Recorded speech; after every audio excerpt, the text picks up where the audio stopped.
The Hawaii Sports Radio Network on 95.1 FM and AM 760 presents Wake Up in the Den with Ku'ule Agbayani.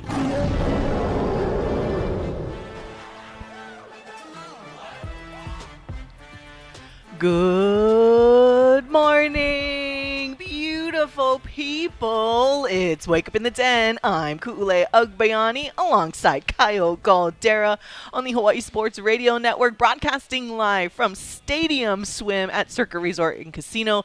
Day number 3 here, broadcasting live from Las Vegas. Thank you guys for tuning in today and tomorrow, our final show of the extended hours here on Wake Up in the Den, or Wake Up in Las Vegas, 7 to 10 a.m. Hawaii time, live on radio, on demand, wherever you get your podcasts, and streaming live on YouTube.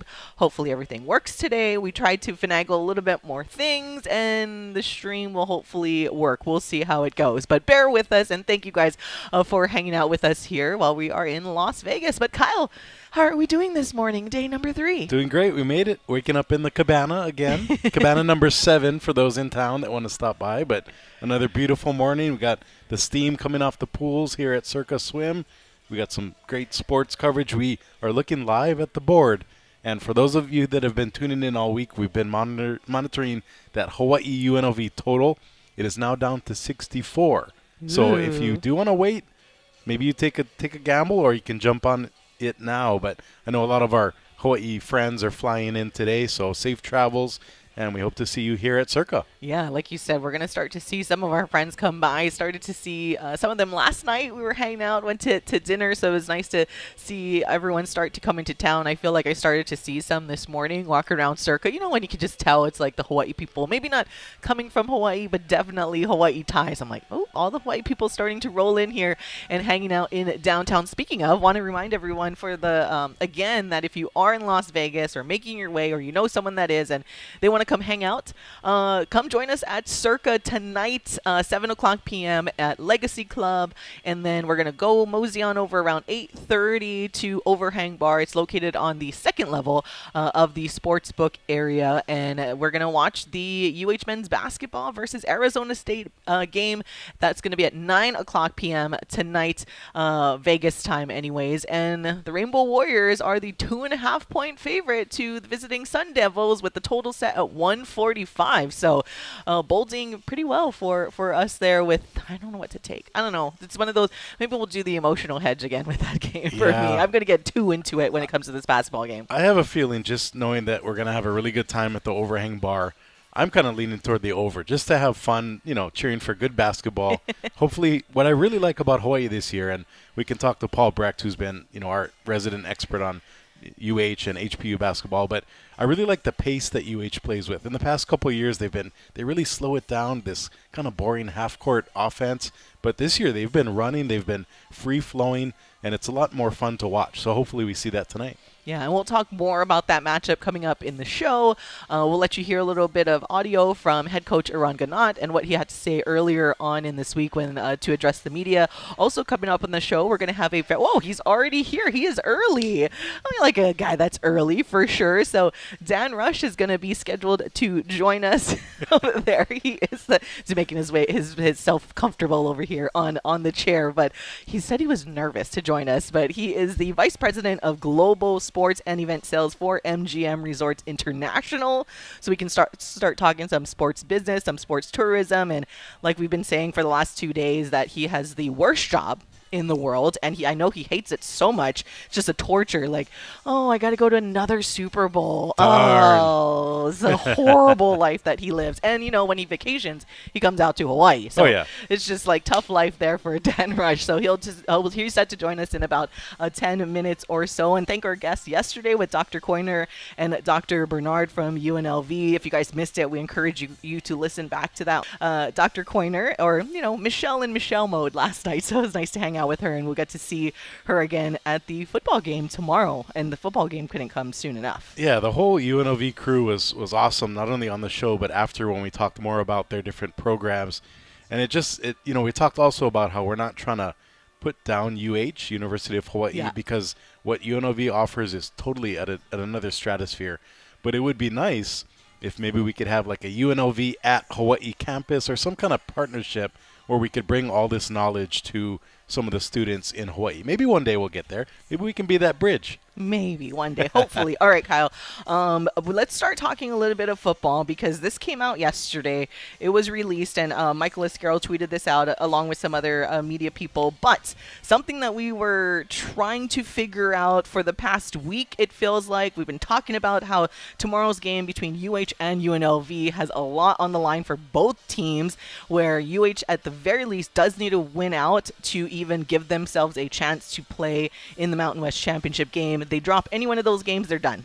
And by done, I mean their chance of a Mountain West Championship. Fortunately, they do play in the Hawaii Bowl no matter what. They've already clinched that bowl game early on in the season. But if they win out, they're going to need some help, as we talked about. And there are a bunch of teams, even Utah State, that is still in the running to potentially make the Mountain West Championship game. Now, we've been talking about San Diego State, 5-1 in the Mountain West, with San Jose State and New Mexico on their schedule that are left. So if they just win the final two games, easy peasy, and they host the championship, right? That's what we've been talking about. But if things happen, it could potentially help Hawaii. But looking at Hawaii's scenario, again, Hawaii 4-2 in the Mountain West, along with Boise State, UNLV, Fresno State, and New Mexico.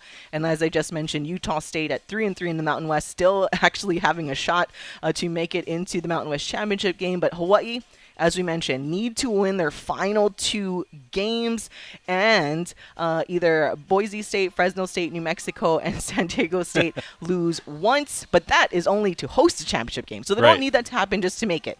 So there is still a world where Hawaii need all of those teams to lose once in order to host the game at Ching Field, but just to make it, they just need to win the final two games, and Boise State, Fresno State, New Mexico lose once.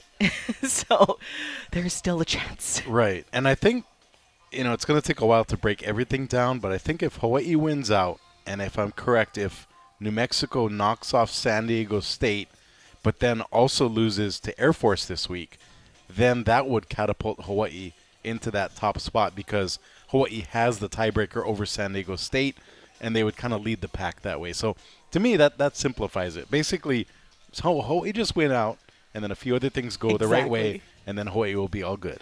That is pretty crazy to see that if certain things happen, that they could still actually host. I thought that was not even remotely close. I mean, I guess when you look at the scenarios, it's not that doable, but it's still on here for the clinching scenarios. Also, other ways that they can win is if they defeat UNLV, and Boise, New Mexico, and Fresno State lose twice. All of that stuff, and we mentioned it before that they have the head-to-head over San Diego State and Utah State, and head-to-head, but they are the head-to-head loser to Fresno State. So all kinds of different things. UNLV, again, they need to be able to beat Hawaii, and Boise State, Fresno State, New Mexico lose the final two games, or they win the final two games, and Boise, Fresno, New Mexico lose one game. There's a lot, and we tweeted it out on social media, but the fact of the matter is that Hawaii is still in there, and they need to absolutely win the next two games. Right, and another kind of fun takeaway from this that I just noticed is that as bad of a loss did Hawaii have to San Jose State, if San Jose State beats both Fresno and San Diego State, it'll basically undo that, because it'll knock those teams basically into the 3 and 4 seeds, and it'll kind of redeem what Hawaii did to itself. So if you look at it that way, San Jose State could be a big help to Hawaii getting into that championship game. Yeah, and that's kind of what we were saying the last few days, is that our friends there at San Jose State and Coach Kenyo Matalolo, Craig Stutzman, and company, with a bunch of former UH players that are coaching at the Spartans, that we need some help from our friends. They made us look silly when Hawaii played there not too long ago, but do us a solid, because they are not anywhere listed on potential scenarios to make it into the Mountain West Championship game. Right. But they can help a sister school out by taking care of business for some of these schools, which it's not going to be easy. Like with San Diego State, playing at New Mexico, and New Mexico doing very, very well, it kind of made the case where it would be the craziest thing if it were Hawaii versus New Mexico in the Mountain West Championship game, because, New Mexico really turned it on down this stretch, and I think they're a really good team. And Paul and I have mentioned this a lot of times, that I am so happy that they are not on the remaining schedule for Hawaii, because that would be kind of the nerve-wracking game for sure. Right, and there was a period where playing New Mexico was almost an easy W that you could just chalk up, but now that they're actually not playing the gimmicky option that they used to try, and they're actually a formidable football team. To your point, not having New Mexico or Boise on the schedule this year, I think has really made it a smoother road for Hawaii to potentially get to this championship game. Yeah, so all of that just to you say still once got to again, win, though. Hawaii still has to take care of business. Yeah, all of that just to say, hey, you guys just need to take care of business, because if you drop any one of the two, yay, we get a bowl game. Right. Which is so weird, right? And I know I've said this so many times before, but it feels weird to be disappointed or feel that feeling of disappointment. Still a great season. No matter what happens, it's still a very good season. Qualifying for a bowl game, first bowl game under Timmy Chang, is awesome. And but we've seen this team have facets of the game, but you still got to go out there and win the games. And it just feels so odd to feel like, man, not making it into the Mountain West Championship game almost feels like the consolation prize is the Hawaii Bowl, which is great to feel once again. Right. But it's just we never thought that as media, as fans, would be thinking this when the season started. Well, to your point, it used to be, oh, please, Hawaii, can we get 6, maybe 7 wins and creep into that bowl picture? But now it's like, let's play for a championship. So to your point, the expectations are rising. A lot of pressure comes with that, but I think it's a good thing. It'll help the coaching staff, the Iaea, Hiki, and a few other top players that we've actually said, hey, Timmy should. Nice to see the program building, to this level. All right, before we go to break, one last thing for now anyways. We still got 2.5 more hours with the beautiful people. It is We forgot to mention that the initial report came out, the injury report for Hawaii at UNLV, again happening tomorrow, 7:30 p.m. Vegas time and 5:30 p.m. back at home. You can watch it on FS1. Nick Senecal, at least just a notable one on Hawaii side, is listed as questionable, but we know that it's kind of similar to fantasy football talk where questionable usually means you'll be suited up and you'll see him on the sideline. On the UNLV side, a bunch of guys listed on this initial report, but nothing that stands out immediately to me in terms of significant players. Like, we've been talking a lot about their UNLV offense and how explosive they are, and Calandria being one of the best quarterbacks alongside Micah Alihado in conference this year. So nothing significant. Again, a long list on the UNLV side, but we'll keep anybody updated with anything. And that's the big thing, right? Coming down this stretch of football and how long you can stay healthy. And unfortunately for Hawaii, knock on wood, still a couple more games yet, Micah Alihado is able to go and be one of the best quarterbacks, even though his ankle is not completely healthy. But the fact of the matter is he is out there and able to throw Micah missiles still. So Jackson Harris has been phenomenal. So I think that has been really well for Hawaii, that a lot of their players have been able to stay healthy for the most part. And something interesting to mention during our conversation, last night as we were catching up with some of our UNLV friends, is when the Super Bowl was here, they actually had to rebuild the UNLV training and practice facility so that both teams would have ample opportunities. So one team practiced at UNLV, one team practiced at the Raiders facility, so that UNLV team has not only Allegiant Stadium, which is the best in the conference, but top-notch training facilities too. So all those players that are injured, I think they're getting some pretty good treatment right now. So I wouldn't read too much into that unless they're ruled out. So from that point of view, I think we're going to have a really evenly matched game as far as not some of these top players missing. Have you seen it? Have you been I have not. It's I want to. I toured the Fertitta facility a few years ago, and it was, they're fine. They're doing just fine there, and hopefully one day. But I remember this was when David Matlin was still the AD, and I remember asking him, because the number escapes me. I think it was like, I'm using air quotes, like 20-something million or something to build it over here. And he's like, yeah, in Hawaii it'd be like 60 million to build something like True. that back in It reminds Hawaii. me of the movie Major League. Remember when they put the motorboat, the boat motor in the ice tube? And that's what I think of when I think of what UH has compared to UNLV. All right, we're crank it up. We're going to take a quick break. When we come back, we'll talk some sports business, sports tourism, some side street in, talk about Hawaii. Ooh. And I'm already making him hungry by just saying that. He's like, no, why we mentioned that? And we will welcome in Dan Rush to the show after this break. Again, he's the Vice President of Global Sports and Event Sales for MGM Resorts International. So we'll be right back on the Hawaii Sports Radio Network. You're clear.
Back to more Wake Up in the Den with Ku'ule Agbayani and Kyle Galdera.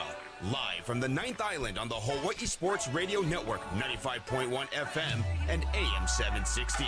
And streaming live on hawaiisportsradio.com.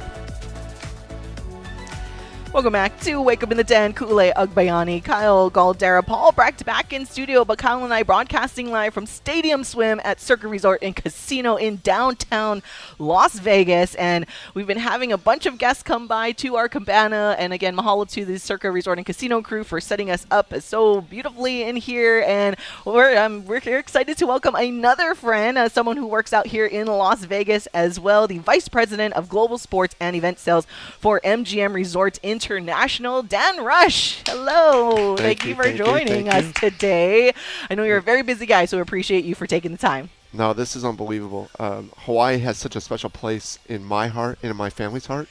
So to be able to do this and talk about it and talk about Vegas is a dream come true. So thank you. You know, we're excited to have you. And, before we get into the Vegas talk and get to know a little bit more about you, like we mentioned, that you vacation a lot in Hawaii. And I'm sorry that we couldn't bring any side street in food for you today. Well, let me tell you. So my experiences in Hawaii go back to 1999. I was a +1 at the last minute to go with the gentleman to the Pro Bowl. Which then began a run of 15 straight years of going to the Pro Bowl. So please, anybody who can have the opportunity to bring that back, we really miss it. That was the greatest guys trips in the history of guys trips. We discovered Side Street Inn, one of the greatest restaurants in the history of food and beverage. It was unbelievable. So it's just a special place. And then And then maybe about 10 years ago, we started doing family trips there. So we're looking for an option of where to go and take the kids. And we ended up bringing 3 or 4 families for a nice run.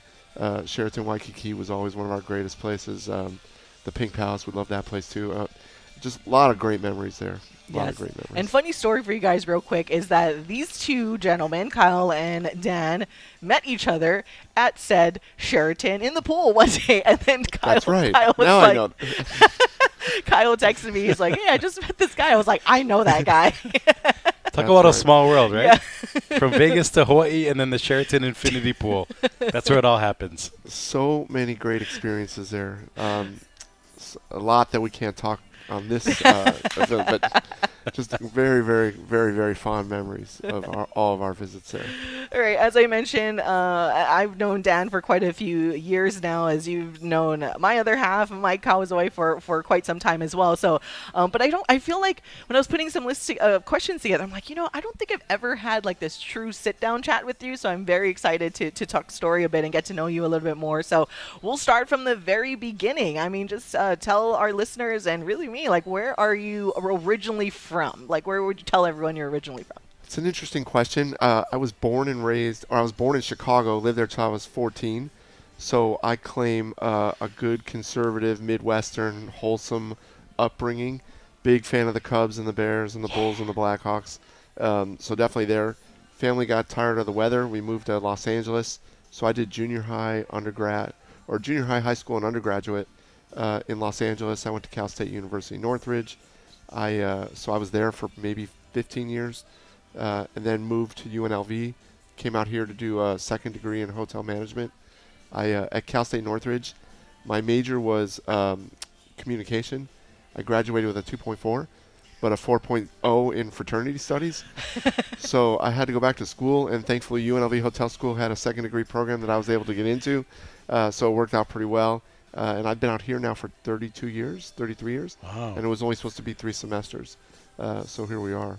I love that our guests that we've been having make me feel better about like how my studies went when I was good. You can turn it around. Sometimes school, was never part of a sorority or anything, and never got a 4.0 in any of that in Greek life. But nonetheless, figured it out. And hey, Kyle, now you're sandwiched in between 2 Chicago Bears fans. I know. I don't know. I maybe got to put up with it for a little while, but I'm okay with it. These are 2 beautiful people, so I'm okay. So what made you really want to get into like kind of the hospitality space in the first place? I mean, quite honest. I mean, it's actually a weird story. Like I said, I graduated from Cal State Northridge with a 2.4 with a BA in communications. I had no idea what I was going to do. My clique in the fraternity, we used to always come to Las Vegas for Memorial Day, 4th of July, Labor Day, New Year's, and a couple other trips in between. It was, 4.5-hour drive from LA back then, and just fell in love with it. And my grandparents were alive. They were living here, so we visit them. And, the fact that I was so I had an interest in it because we had spent a lot of time in the hotels and casinos. The Tropicana pool was one of the greatest pools in the history of pools. The cover band there, Hot Lava, it was just great times. So the exposure to hospitality and being out here in Las Vegas and just truly enjoying what the city had to offer, and the fact, most importantly, that I was able to get into the school really helped. And UNLV doing that second degree, the Bachelor of Science in Hospitality, was almost like a graduate program because the recruiting was so strong out of there from the undergrad program, so it worked out pretty well. So on that note, going back a couple of decades and to when you started your schooling to now, what are some of the trends and changes that you've noticed, but also some of the nostalgia? Like you mentioned the Tropicana pool, and here we are at Stadium Swim at Circa, and you've taken swimming pools to the next level. What are some, throwbacks and in the now moments that you've kind of see converge in your years in Las Vegas? So great question, because I'm at the point of my career where I spend more time reflecting on the past than I know. There's more years behind me than there are in front of me right now. I've been with MGM Resorts for 27 years. Like I said, I've been out here for 33 or 32 years. So I've seen everything. When I moved to Las Vegas, there was 300,000 people. Now it's 2.5 million. Wow. My first real hotel job well, actually, my first internship from the UNLV Hotel School was at the Mirage, which is now closed, which will become the Hard Rock. And then my first real job out of school was at the Riviera, which is now a parking lot for the Las Vegas Convention Center. So it's all just memories now, a lot of that nostalgia. But, it's great times. And just to see how the city has constantly reinvented itself over the years. For a long time we were a family destination, then we were a convention destination, then we were a golf destination, and now we're a sports destination. We were shopping and food and beverage. I mean, just to be able to see that transition and that growth over the last 25 years, 26 years has been unbelievable. Yeah, that's crazy that you bring up those properties that are so like part of your core memories, like the Tropicana pool, as we noticed, that was the most recent one to go down to make way for the new baseball team coming, team coming into town. And I believe that's going to be an MGM property that's going to go there, or is right across or something. I know MGM is like kind of sandwiched in between there too. Yeah, so I mean, it couldn't work out better for us because we didn't own that land that Tropicana was on. Caesars does, but we have the MGM Grand, New York, Excalibur, Luxor, Mandalay Bay, W Hotel, all kind of surrounding it. So the location for us is unbelievable. I mean, you think 81 games a year, 30,000 people a night coming through, and they're going to have to park somewhere, and we have all the parking lots. So it worked out pretty well. Similar to Allegiant Stadium. With the Raiders and the Running Rebels, because we didn't have any say in that.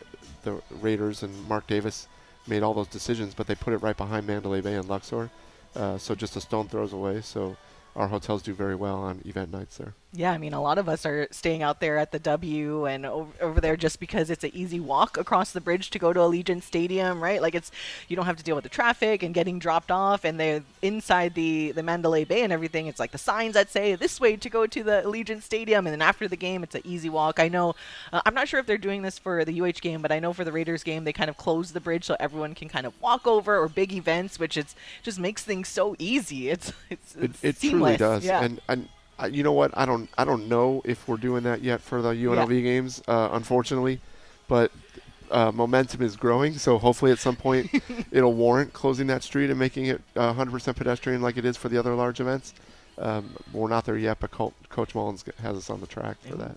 I know the UNLV is finally good at football. We've been talking about that all week, that, hey, this is like a rare thing we asked our UNLV guests from yesterday too, with Dr. Bernard and Dr. Coiner, who have been part of UNLV for a while now. And for them, even seeing the Rebels do good in football after having losing seasons for 20 years, and now you're finally making it to bowl games and getting excited about football again, as we were joined by Dan Rush, VP of Global Sports and Event Sales for MGM Resorts International. So before we go to break, kind of share a little bit about that, just seeing the football team itself finally be good. I know new head coach with Dan Mullen, but lots of experience, and so far they've been able to continue the winning ways that were left behind and that you guys have been able to experience the last couple of years. But how has that been for just someone that attended UNLV and has been here for so long? But we talk about it all the time. Football drives everything, and when the home team here, I know there's the Raiders who aren't that good right now either, but when the college team that has been here is finally good, I mean, what is kind of how does everybody feel here that are UNLV alum and fans and current students, if you can just share how that has been so far, seeing the team put out winning seasons. I mean, so, I've been a UNLV football season ticket holder now for 30 years as well. First and foremost, the experience at Allegiant Stadium and being able to go inside and sit in a nice, comfortable seat and not get baked by the sun like we had at Sam Boyd Stadium, that's first and foremost where it starts for me as a fan. But, we've in all my years here, I think we went to a Las Vegas Bowl relatively early on in my time, 1995 or 96, and then we had nothing for a long time. Then we went to the North Texas Bowl on New Year's Day, I think maybe 10 years ago, and we got smoked. So everyone's so excited to get up in the morning and on New Year's Day and finally watch us in a bowl game, and everyone had to find ESPN3 and, But anyway, just to be in a position now, I mean, we were one half of a football game away from going to the CFP last year. and this friggin' Boise State. It just seems to be a thorn in our side. But Everybody. We yeah, know that. That's a T-shirt right there. Yeah. yeah. But we were one half away from. I mean, imagine that UNLV and the CFP. Who no one would have thought of that. And a lot of that goes to Coach Odom, who's now at Purdue, and everything that he was able to bring to this school. But it's been amazing ride where now people are excited and want to go to the games, where before you had to beg people to go to the games. So it's cool. And for me, for what I do, what was even more fascinating is back in late September-ish, UNLV was still undefeated. We get a call from our good friends at Anthony Travel. They wanted to start sourcing hotels for the weekend of December 19th and 20th for a potential playoff game. And we're like, you're actually going to look at Las Vegas as hosting a potential playoff game now? So that was cool because 5 years ago, no one would ever have thought that. So, the goal for me, hopefully, is that, hopefully this year continues and goes as long as it can. But, next year, 2027, January 2027, we're hosting the College Football Championship here at Allegiant Stadium. So it would be pretty cool to have UNLV in that game. Oh, man, as we kept mentioning, and 2 years ago we had this conversation with Dr. Show and how how Vegas has transitioned into more than just the entertainment capital, but also that sports capital of the country and of the world now, with all of these new things popping up all over the place. All right, we do need to take a break, but we will be back with Dan Rush, the VP of Global Sports and Event Sales for MGM Resorts International, when we come back on the Hawaii Sports Radio Network. You're clear.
This is Wake Up in the Den with Ku'ule Agbayani and Kyle Galdera, live from Stadium Swim at Circa Resort and Casino.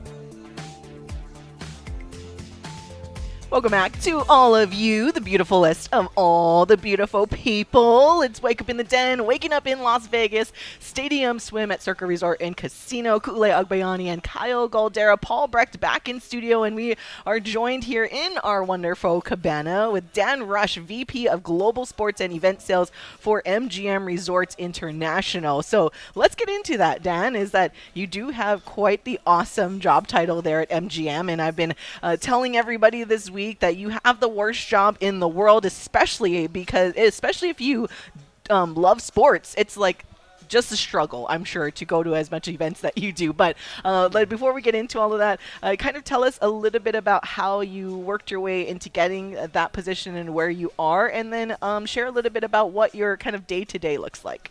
So it's a funny story because it actually wasn't a position that I sought out. And quite honestly, it wasn't even a position that our company or our city had. So about 13 years ago, I was the vice president of sales for the Mirage, one of our former hotels. And I was asked to come over and visit with our chief sales officer, Mike Dominguez. And he talks to me about this idea that at the time Mandalay Bay was building 2 more exhibit halls, and they were concerned that they weren't going to be able to fill the exhibit halls with convention and association business. So they wanted someone that would go out and chase anything that could operate inside of an exhibit hall or a ballroom. So think youth basketball, think volleyball, think taekwondo, think dance and cheer, anything like that. So we're having the conversation. I'm like, oh, it sounds very interesting. Seems pretty cool. I'm in a good spot right now, though. Just getting my feet underneath me as VP of Sales at Mirage, having a good time, but sounds cool. Good luck. And the chief sales officer literally responds back. He's like, I don't think you understand the conversation we're having. So he was a great guy, very big in making sure everybody was in the right seat in the bus kind of thing. So I was voluntold for this job. And like I said, it started off to try to fill exhibit halls because back then there was no T-Mobile Arena, there was no Golden Knights, there was still the law against sports gaming in the rest of the country. So slowly but surely, all those walls started to come down, and the jobs evolved from, working on youth soccer tournament room blocks for Excalibur and Luxor to Board of Governors meetings for the NBA at Bellagio and Aria. So it's been a pretty cool progression. So speaking of just your experience and the way that Vegas has evolved over the years, with all your travels and experience, how much of a role do you play in MGM doing that evolution? Like, for instance, Circa Swim, to me, Stadium Swim is one of the pinnacles of Vegas pools. But also when you go to Hawaii, you go to a place like, Side Street or Itchy Butt, right? So when you have all these different travel experiences, what do you bring back to the table and say, hey, team, let's incorporate this in our hotels? Yeah, so shout out to Jason Ito for introducing me to Side Street and to Itchy Butt, 2 of the greatest restaurants ever. So thank you for that. So me being a hotel sales guy at heart, my job is to go out and find opportunities for our hotels. I'm very fortunate because I sit in a city that is still very high in demand. So there's not a lot of prospecting or cold calling that we have to do. A lot of people want to come here, so it becomes more a situation of picking and choosing what makes sense for us, or finding a way to make something make sense for us. We don't take anything for granted. So we hosted the Super Bowl 2024. Before doing that, we attended 4 or 5. And not just a game, which was definitely a plus. Again, you guys, worst job ever. Yeah. But being able to walk the team hotels and walk the media hotel and see the Super Bowl fan experience and see how other cities do it, and then bringing that knowledge and experience from a Vegas standpoint on how we make it a Vegas event. So that's kind of how it's progressed. Early on it was just MGM Resorts chasing this business, and then the LVCVA added, Las Vegas Convention and Visitors Authority added a position that has grown into something now that they're looking for a chief sports officer, so it's become a really big deal for the city, as everyone knows. But being able to work hand in hand with them and and kind of carry the torch for the city and the company, and just open a lot of doors and get people to consider us as a destination has been really cool.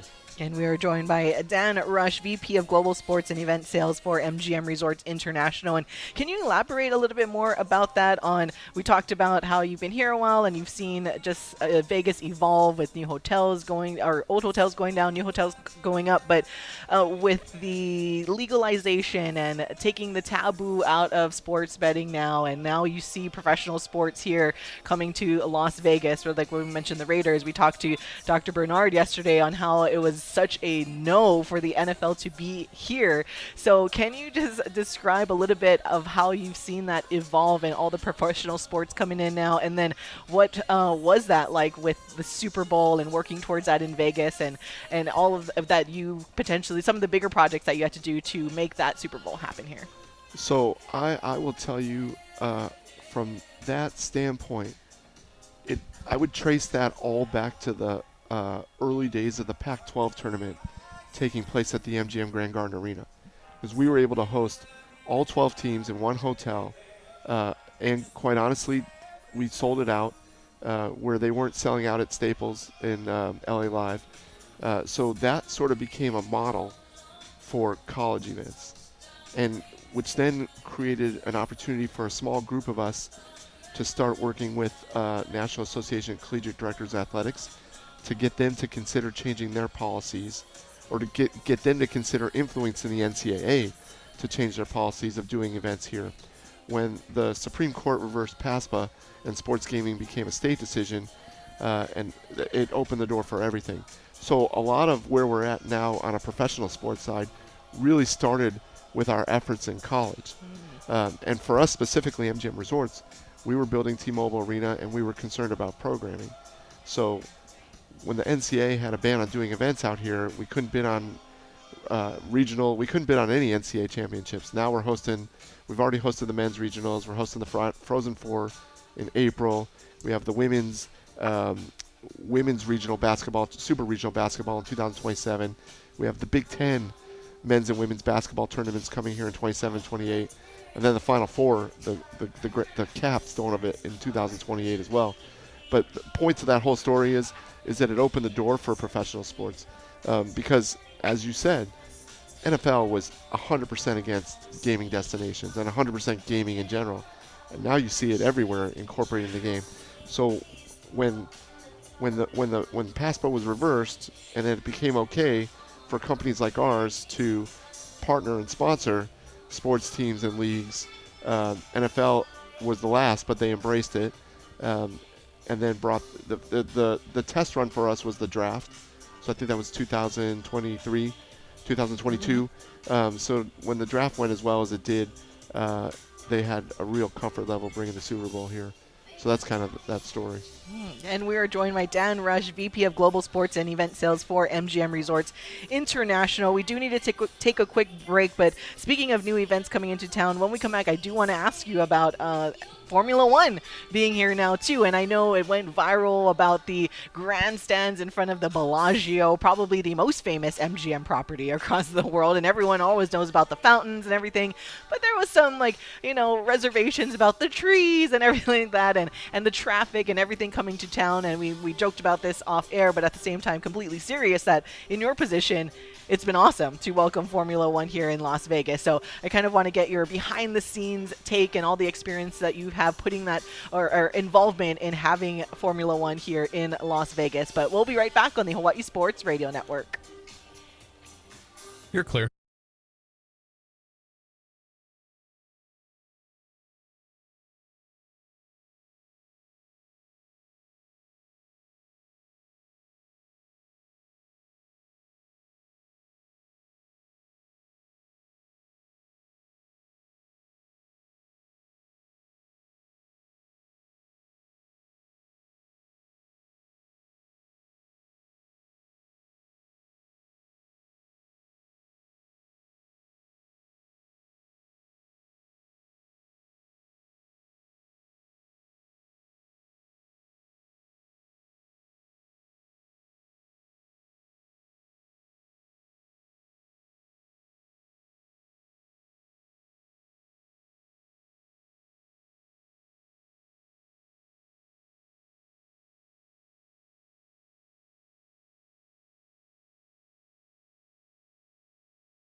This is Wake Up in the Den with Ku'ule Agbayani and Kyle Galdera, live from Stadium Swim at Circa Resort and Casino. Welcome back, Ku'ule Agbayani, Kyle Galdera, Paul Brecht back in studio, and we're out here at Stadium Swim at Circa Resort and Casino, joined by Dan Rush, VP of Global Sports and Event Sales for MGM Resorts International. All right, one of the newest and worldwide events here in Las Vegas is happening this week, the UH football and UNLV game. So yeah, just kidding. But coinciding with the big football game happening tomorrow, you've got Formula One in town. They've already started to close some of the roads last night, and there'll be road closures throughout the next few days, with the main race being on Saturday night, part of the reason why they had to move up the football game to the Friday. But how has that been in your position with MGM having such properties all around the racetrack? And as I mentioned before we went to break, you had Bellagio with the grandstand right in front of the hotel and the fountains and everything like that. So how did, in your experience and maybe part of what you had to do to bring Formula One here and what MGM contributed to that, and just if you can share the backstory on how that all came together and how you've seen it the last couple of years. So this will be year 3. So sometime in late 2021, I was asked to attend a meeting with the lady Emily Prazer, who's now the general manager of Las Vegas Grand Prix. And we had a lunch meeting, and I had no idea what Formula One was. I mean, I knew the Monte Carlo race just because you would watch it on Memorial Day weekend because there was nothing else going on in the morning. But so we meet with her, and she's talking about, we want to bring this race, and I want to buy all your rooms, and I want to buy all your meeting space and all your event space, and we're going to put these grandstands up, and we were just sitting there like, this is some kind of crazy pipe dream. And she's like, come to this. We're doing the season 3 premiere of Drive to Survive tonight at the Wynn Theater. So okay, I'll go check this out. So we go there, and standing there, and pretty much all the presidents of all the hotels were there. The governor was there. So I'm like, wait a second, this is actually a really big deal. So anyway, long story short, MGM Resorts is one of the founding partners, us, Caesars, and Wynn, of the race. It's been unbelievable for our company and for our community. The exposure that we get is amazing. What the business that it drives to our hotels over these 4 or 5 days is amazing. But like I said, none of us even knew what F1 was 4 years ago. And now we got this $350 million paddock that they built next to UNLV, which is one of the coolest venues you'll ever see. And we all watch Drive to Survive. We've all become fans. We all follow it now. So it truly has been a game changer. And honestly, the reason why it works so well for us is that this weekend right now is traditionally one of our slowest weekends of the year. So putting it in the middle of March or putting it in January, it didn't make any sense. Putting it the third weekend of November, right before Thanksgiving, slowest weekend of the year, it's made one of the slowest weekends of the year one of the best weekends of the year for us. So on that note, I believe Vegas is the third U.S. city to host F1. There's Miami, Austin, and now Las Vegas. So with that in mind, do you see this event not only growing here, but maybe throughout the country more? Or is it a basically limited inventory where Vegas hosting is one of the kind of crown jewels of the F1 tour? I think it's maybe a combination somewhere in between. I think that they're trying to build this into the crown jewel, or one of the crown jewels, with Monaco, with some of the Italian or the Italy-based races, Singapore. So Las Vegas is definitely up there in that conversation.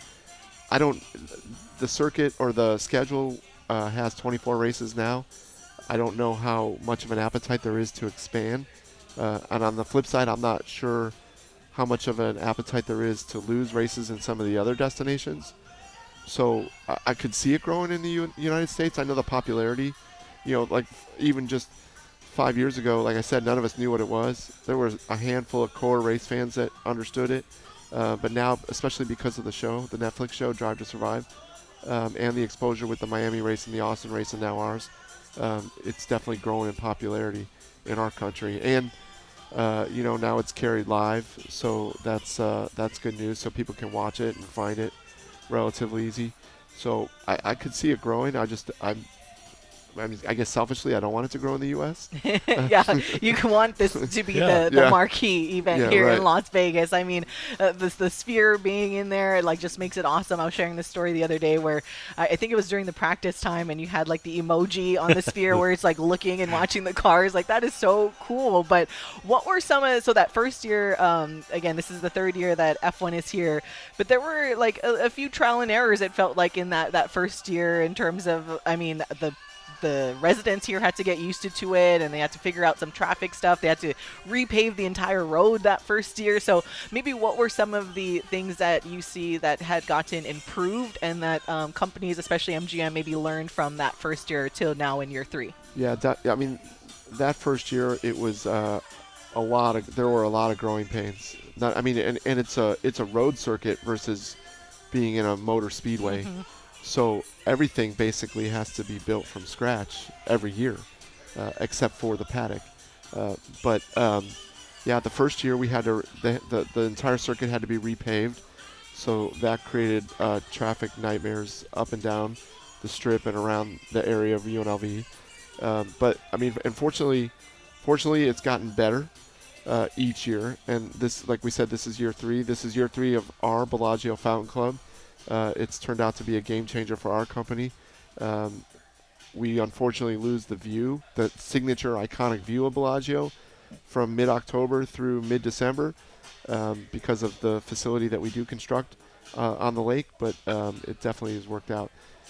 There's a certain amount of people that aren't necessarily in hospitality or work in this side of the business that it impacts their lives just because of the traffic restraints and restrictions and this and that, so it becomes kind of a mess if you work in the area, but overall it's year 3 is significantly better than it was year 1, a lot smoother, not as many complaints, and year 4 will be even better than that.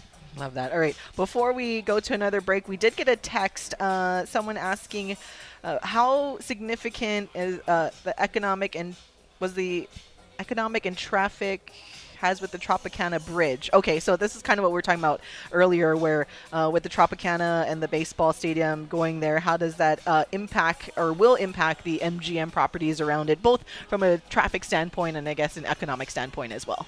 So from a traffic standpoint, it's not going to impact it significantly because that's one of the busiest intersections in the country to start with, Las Vegas Boulevard and Tropicana Avenue. So we're not necessarily concerned. The parking lots all kind of are surrounded, but they're not like right in the middle of it. So there's ways to get in and out of Luxor, Excalibur, MGM without really getting right in the meat of all that. But we're excited about it. We're looking at ways right now to figure out how to open up the front of MGM Grand because for the most part it's closed off, except for the main entrance and a door in the corner. But like I said earlier, you have 81 nights a year where there'll be 30,000 fans in attendance. Unfortunately, most of them will probably be visiting fans for the A's, but good for us. But that'll change over years like it did with the Golden Knights. But it's a huge opportunity. So what we're looking at is how do we make all of our resorts in that area more welcoming. And like we did when I can speak to this somewhat knowledgeably because when we opened T-Mobile Arena, where we put T-Mobile Arena in between New York, and Park MGM, there was a concern about how do you get 20,000 people in and out of there. So looking at the traffic and the flows and the egress and the ingress and all that, that was a major concern, and we were over to come it. I mean, it's still busy, but you don't hear complaints about traffic getting in and out of T-Mobile events, so we would anticipate similar, and same with the Legion Stadium for that matter too. And we kind of already know economically it's going to help the properties once that construction is complete. All right, we do need to take another break as we are joined with Dan Rush, a VP of Global Sports and Event Sales for MGM Resorts International. If you guys have any texts, feel free to text in at 808-888-KG1. That's 808-888-5481. I know Dan can only hang out for one more segment, so we'll kind of wrap things up. You're a very busy guy. I know you got to get to a call later on in the this hour. So we're going to wrap up our conversation, talk just sports tourism in general. You knowing what Hawaii and being there, I know Kyle and I have these conversations all the time. One day Hawaii can improve its sports tourism.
Back to more. Wake up in the den with Ku'ule. Back to more. Wake up in the den with Ku'ule Agbayani and Kyle Galdera. Live from the 9th Island on the Hawaii Sports Radio Network, 95.1 FM and AM 760. And streaming live on hawaiisportsradio.com. Welcome back to Wake Up in the Den, hour number 2.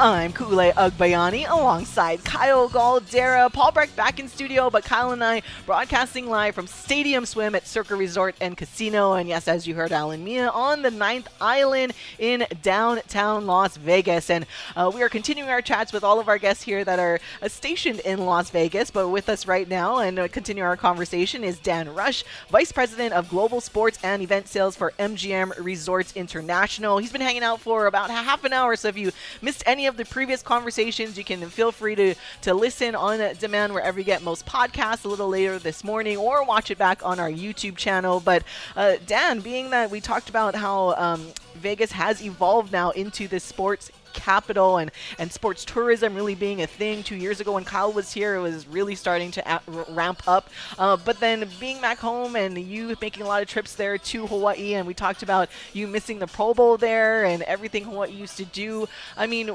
do you think Hawaii, if done correctly and, you know, the leaders do what they need to do you think Hawaii has the potential to potentially be a sports tourism type of destination?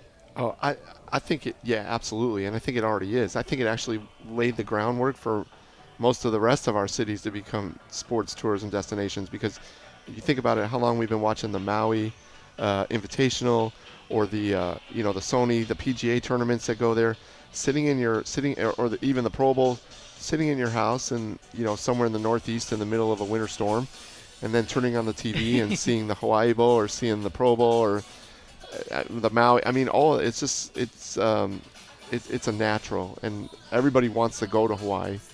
Everybody wants to come to Las Vegas, so it makes it an easy sell. Yeah, but that's the thing, right? A lot of these big events, it feels like it's tapering off. Like the Pro Bowl's not there anymore. We don't see anytime soon that it'll come back. The Maui, I know now it seems like with all the NIL college men's basketball tournaments going on, like UNLV is one team that was supposed to be in the Maui this year, and they opted to play in the NIL tournament that's here in Las Vegas. So I know there's a lot of research that goes into it, and you can't speak for Hawaii itself, but maybe from what you've seen Las Vegas been able to do, what do you think are some things that were done here that could potentially work back home in Hawaii that will bring it up there once again? I think overall, just recognizing the value of it.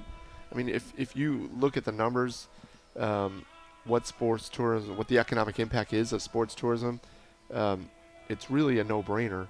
And on top of that, God forbid there's another pandemic or something like that, where all the meetings and event business slows down or shuts down.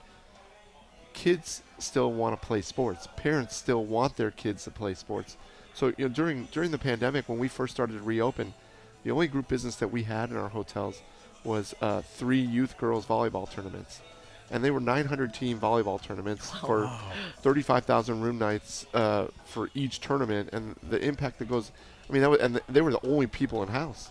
So the point is that when you see what sports tourism is, and the how big of a piece of the pie it's become in the whole space of, the U.S. Travel Association sees it as a much bigger player now. So slowly but surely it's becoming recognized as a major contributor to the overall success of the tourism business. No, we talked yesterday with Bo Bernhardt from UNLV, and he kind of talked about the fun economy, how you got travel, you got sports, you got in Vegas, gambling and that, all the different concerts that come here. And Hawaii seems to have a similar vibe and attraction, minus the gambling, of course. But how do you see, you mentioned a little bit of the parallel between the two, but we talked off air about how Hawaii seems to be a little behind, whereas Vegas is a lot more proactive about forecasting and getting there before, the trend gets there and passes you by. So for those, maybe some influential people listening at home, what advice would you give them to kind of be more proactive about how Hawaii approaches this fun economy? I think just recognizing the value of it and doing everything that you can to make the visitor's experience seamless and memorable is kind of where it starts from. We're we're a city that relies on tourism, and from all segments, not just sports, not just casino, but convention business and leisure travel and international and all of that. So the fact that we've recognized that is what really makes the engine of Las Vegas run, and everybody, most of the hotel community embraces that. So everybody's constantly reinventing themselves, constantly bringing in new restaurants, bringing in new attractions, new venues, things like that. It just seems like it's a no-brainer for Hawaii. I know as a visitor there over 20 times, like I said earlier, most of them with the guys trip, but the last 8 trips with the family. And every time there's a major event, whether it was 9/11 or the 2008 crash or the pandemic, everybody looks to tourism to drive the wheel and to bring everything back. And if you don't embrace that, it's hard to see how else you could survive. I'm glad you put it that way, because I think that's something I've been mentioning it as well. It's like I feel like Hawaii sometimes is just undervaluing itself on everything that it has to offer, and hearing someone like yourself, even Dr. Bernard that was here, he was like, Hawaii's awesome and there's so many things you can do there. So it's good to hear from outside of Hawaii, and of course you guys working at a tourism destination here yourself, to hear that about our home state. But I know you got to get out of here pretty soon, as we're wrapping up our conversation with Dan Rush, VP of Global Sports and Event Sales for MGM Resorts International. All right, a lot of events going on right now. As we know, a lot of Hawaii people coming into town are already here for the football game tomorrow. You got NFL on Sunday, F1 of course happening, as some of the roads are already starting to be closed. So what does this next few days look like for you and your amazing job that you have? Tonight, hosting customers at the race, so that's exciting. Tomorrow, meetings, looking forward, trying to close some contracts for future business. So always, we never, like I said earlier, we don't take it for granted what we have. We're always looking forward and trying to figure out what's next and what else we can do to keep these rooms filled. So looking forward to that. Trying to get over to the Rebel game, or the Hawaii game, sorry. The Raiders-Browns is going to be one of the most anticipated matchups of the NFL season, I'm sure. So one of the looking forward to that. It's just it's a great time to be a sports fan in Las Vegas. And if anybody's listening and on their way out here and they do want to go to the F1 race, we still have a handful of tickets available for the Bellagio Fountain Club. You, for the low price of $9,000, can get a celebrity chef VIP experience, all you can eat, all you can drink, town nightclubs there, everything. So few tickets still available, so don't hesitate to reach out. Maybe I should text a friend of mine, because I saw on his social media that he just hit like an $18,000 jackpot on one of the slot machines. Right there, so I'm 2 tickets. There you go. You can go. Perfect. I know a guy. That's pretty cool. All right. Before we let you go, Dan, predictions for tomorrow's game. Your own opinion. You don't got to be biased to Hawaii, but what is your opinion and your prediction? And is the both teams going to hit the over tomorrow? Yeah. So looking at the line now at this unbelievable Stadium Swim Sportsbook, what do we got? UNLV -3, over under 64. Yep. I mean, at this point in the season, with everything that's online for both teams, and biasly, I just want UNLV to win. I don't care about the line. I don't care if they cover the over. I don't care. I'm just all I'm doing is like, we got a chance to get into the CFP. So I'm focused on that. But with that said, UNLV by 12, and let's look at a 75-point total. Wow. I like it. No, our team, and I've seen it every week. No defense, unbelievable offense. But we got some work to do on the defense. So, and from what it sounds like, Hawaii's got a similar situation. So, I think our defense is a little better than UNLV, and by a little I mean a lot. But both very, very potent offenses. Well, and it's so cool that you got the Gorman quarterback coming back to play. I mean, how many state championships did he win in that building? So that's going to be good for him. Yeah, no interceptions, I think, almost like his entirety of his high school career there at Gorman as well. And Chad Kapanui as a quarterback's coach, he used to be coaching out there and everything. So all of this Las Vegas connection. Well, Dan, I know you're busy. You got to head out to a call soon, but we appreciate you for hanging out and stopping by today. Thank you. And if anybody wants to bring Side Street to Las Vegas, I'll help look for locations and I'll work the window. Oh, okay. He'll work the window. We're going to hold you to that. Yeah. All right. We're going to take a quick break. We'll be right back on the Hawaii Sports Radio Network.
This is Wake Up in the Den with Ku'ule Agbayani and Kyle Galdera, live from Stadium Swim at Circa Resort and Casino.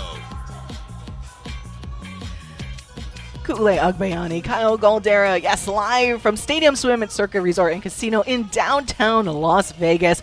Paul Brecht back in studio, holding down the fort. And thank you guys for tuning in on radio, online, and streaming live on our YouTube channel. The stream seems to be working a lot better than it has the last couple of days. So we are very, very happy, and we see a lot of our viewers still sticking there. And we got Felipe and Caesar being very active in the live chat. But thank you again to Dan Rush for joining us for an extensive conversation. Again, he's the Vice President of Global Sports and Event Sales for MGM Resorts International. The guy with the job that if I had to stop doing what I'm doing now, that would be the job that I would want for sure. I think that makes two of us, Ku'ule. That'd be amazing. You guys kind of heard him say like, oh, you know, before, in order to plan for the first Super Bowl that was held here in Las Vegas, you had to go to like 5 Super Bowls before that. I mean, tough life, right? Maybe 1 or 2, but 5? I'm down for that. Revolves on being built up there. Dan is nothing but optimistic and positive. He's like, we have all the properties. They don't own, Caesars owns the property at the Tropicana or previous, but all MGM properties completely surrounding that. So he's looking at it as a good thing and for his position. Right, and you know, one of my good friends who's a bartender at Park MGM, which is one of the MGM Resorts properties, he's always telling me about, yeah, the F1's a bummer, but we do get traffic. And when Bruno Mars comes to concert, we get a bunch of people. So as a local, he's like, yeah, it's an inconvenience, but I'm also making good money. So you have to balance both. And speaking of they imploded it. But remember they had the camera on that implosion, and then the city bus pulls up in front of it and blocks the camera. So no. I'm gonna put that out on X for all of our listeners that want to remember that. It was just amazing how they have the perfect camera shot, and right as the building is going down, the bus pulls up and blocks the whole thing. Just incredible. That's awesome. Well, it's a beautiful day out here in Stadium Swim. It's been a bit rainy for the last few days, actually for the whole week. Last week was and those floods that come. Essentially, it's the middle of the valley, and all of the rain goes through there by the Link Hotel. So just be careful when it rains. Do not kind of go in that area. But I want to go back and recap a little bit of our conversation with Dan Rush, and then also our guest yesterday that we had from UNLV. And I mentioned this during our chat with Dan is, Hawaii just, we kind of asked him like what in his opinion, and without doing any research and all of that stuff. I know there's a lot more that goes into it than just simply saying like, they should do this. But the common phrase that he said and Dr. Bernard yesterday said as well is that Hawaii is valuable. And I've mentioned this before when it comes to the University of Hawaii, part of Ku'ule's end of the year crash out last year in 2024, where I just felt like the University of Hawaii and then sometimes the state of Hawaii isn't valuing itself high enough. Like that's what it feels like with UH sometimes, where we're the University of Hawaii. We are Hawaii. Like everybody knows Hawaii. It is its own brand. Everyone knows how beautiful it is and how awesome our state is and everything like that. And I just feel like it kind of has been undervalued a little bit for like how many years now, where when you look at Las Vegas, and I was talking to Dr. Coiner yesterday during our Pauhana, because there's stuff you see on social media from some of the Las Vegas accounts I follow, and a lot of it says that a tourism or whatnot, like some of the bars are slower or some things just seem to be slower and they're losing tourists. Obviously, we know internationally for political reasons, but for the most part, they said it actually is not slowing down. They said the type of customer actually, and Dr. Bernard said this yesterday as well, a lot of these people that are coming into town now, there's less people, like less bodies, but the value and the spend is up. So financially, they're not losing that much. And I'm like, that's what I can't wait for Hawaii to get to, is that, hey, because we talk about just so much visitor traffic and we want to make sure we continue to beautiful state, but we know that we do need tourism to kind of keep things going. But it'll be nice to kind of bring up that value and kind of do and see what Las Vegas is, where the quote unquote foot traffic is down. But they said in terms of revenue, it hasn't gone down at all. And if anything, it might be going up a little bit just because the spend is a lot higher. Right. And you make a great point. And I think I follow a lot of those same social media sites and I read a lot of the same reports. And one of the general trends for Las Vegas is that the travelers are trending younger, and younger travelers, kind of like us, have different habits. So maybe like our parents' age and even our grandparents, maybe drank more, smoked cigarettes and all that thing, all the things that we're being taught is bad for you. So we're changing habits. And even people that come to Vegas, from what I've heard, aren't gambling as much. So you don't have the auntie and uncle that'll sit at the slot machine for 17 hours. They want to go to shows, they want to go to bars, restaurants. So it's a diversified spending habit trend that Las Vegas, I think, is doing a great job. Bringing in F1, where everybody was saying, no ways, you can't do that. $500 million later, they are doing it. They're in the third year, and they're crushing it. Whereas, we talk about Hawaii, and we only say it in a negative light because we care so much about our home. And because I think we can do better. Right, we can do so much better. And like we talked about Hawaii being reactive, right? We have this awesome convention center, but the roof leaks, so you can't do anything with half the building. And we spent so much money. It just boggles my mind how you say it great, Ku'ule. We can't have nice things. We have all these opportunities, but it seems like we just can't quite get past the finish line. So maybe these conversations and more can start, getting Hawaii to that proactive phase where you're not just chasing, let's try to fix this stadium. It's been condemned for 5 years. No, let's plan something 20 years out and we can get ahead of the game. Yeah, know your worth. She needs to know her worth, Hawaii. Like, that's what I mean. It's like we're so much more valuable than one in that direction. Fortunately, at the University of Hawaii, bringing it back to the home team, Hawaii's team, is that it seems like Matt Elliott, with the new AD being in here, he seems to have that type of high value for the University of Hawaii. And so that's why when he came in and you kind of started to see his vision and everything like that, I had a little bit more confidence in the leadership for UH, and he believes in the value that the University of Hawaii brings back on. And we love our friends at Spectrum, but he was able to push back on whatever it was, where taking less money in order to build that value for the sports and for football, to make it available to everybody. And that essentially grows the brand, right? Because more eyeballs means the theoretically the brand is going to grow, more people have access to it, more fans, and then that leads to the spending, and now with the football team actually doing good, Right. there you go. And that's another really great point by you, Ku'ule, is that late window Hawaii game being the last game of the night used to be something that was looked down upon, and it was like, oh, how do we move these games up? But now Hawaii's been proactive, especially working with Las Vegas, and the Circa in particular is a great partner for us today. And when you can embrace that and make it a destination, I think that's awesome. And we're going to see it tonight with the UH basketball team as part of our party at the Overhang Bar at Circa, by the way, if you want to come down and join us. But it's going to be the last game of the night. You're going to have a lot of eyeballs, not only on Hawaii, but Hawaii basketball. And I think that's a great thing when you can embrace the uniqueness that University of Hawaii athletics brings. Yeah, I'm kind of curious to see what people that aren't level, so it overlooks the massive sports book at Circa, and they have like TVs, like, because it's just the screen is humongous, and they basically have, I don't know, like 16 different screens, probably more, that they can do and combine some screens. And he did confirm that they'll have it all across the top of the big sports book. I forgot to ask him if he's going to have the sound on, though, because that would be cool. But I'm curious to see how many people stay, because I heard, and it was a pretty good crowd when last season Circa started to show the UH football games in the late window. I know that was a last-minute deal that got done, and a lot of people, as they found out about it, especially the ones across the street, that were thrilled that, you know, their neighbor was showing UH football games and promoting that, because you had to technically you had to work with Spectrum to get the feed for all those games.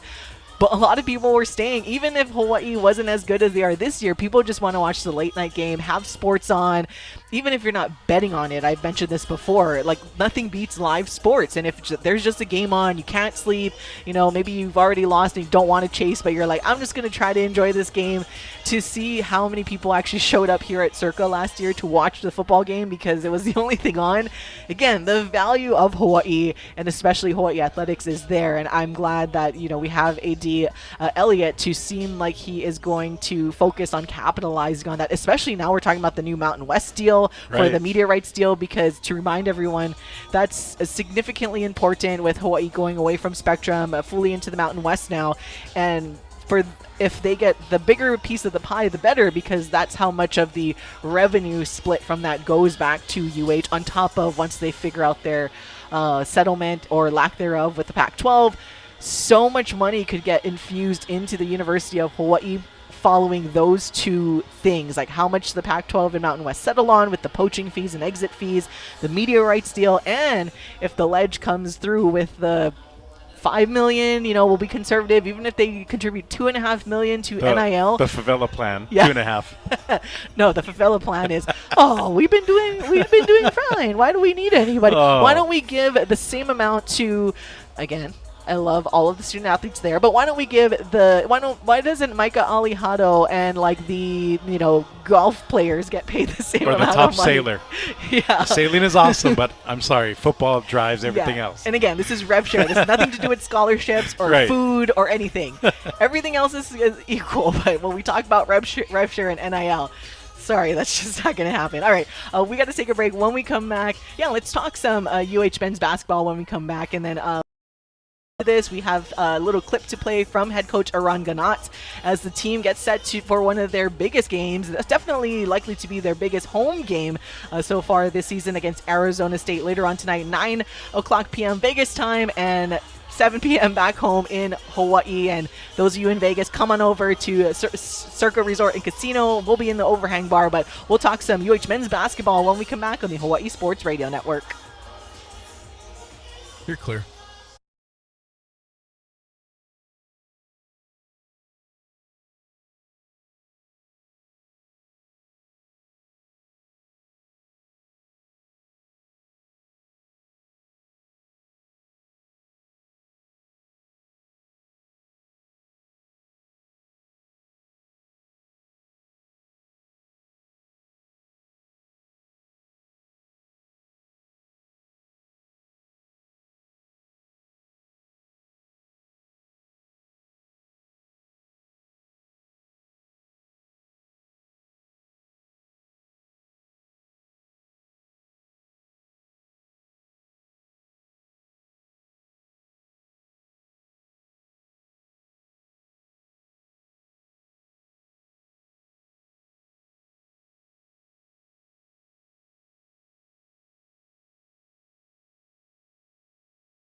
more Wake Up in the Den with Ku'ule Agbayani and Kyle Galdera.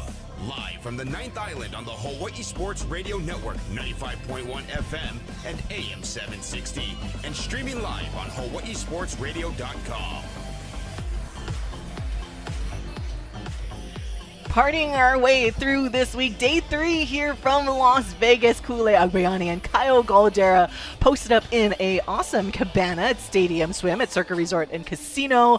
If you're around, shoot us a text at 808-888-KG1. That's 808-888-5481 if you want to kind of come out and check out Stadium Swim and have an opportunity to check out a cabana. Normally it's like very, very expensive, but lucky for us, they hooked it up for us here too. We did our first show here in Las Vegas a couple of years ago, and excited that we continued our partnership now. Once again, thank you to Dan Rush, who joined us earlier from MGM Resorts International. I believe coming up at otherwise, but we will have our friend, you guys might be familiar with him. He kind of was over helping out with the University of Hawaii when former AD Craig Angeles was there, but he is still very active as a consultant in collegiate athletics. So I'm excited to kind of talk story, pick his brain a little bit on the NIL landscape. He's always posting stuff and write-ups on the sports business side of college sports. So he'll be joining us a little later, coming up in the next hour. And thank you guys for tuning in. Even on YouTube, it seems like YouTube is going just fine. Like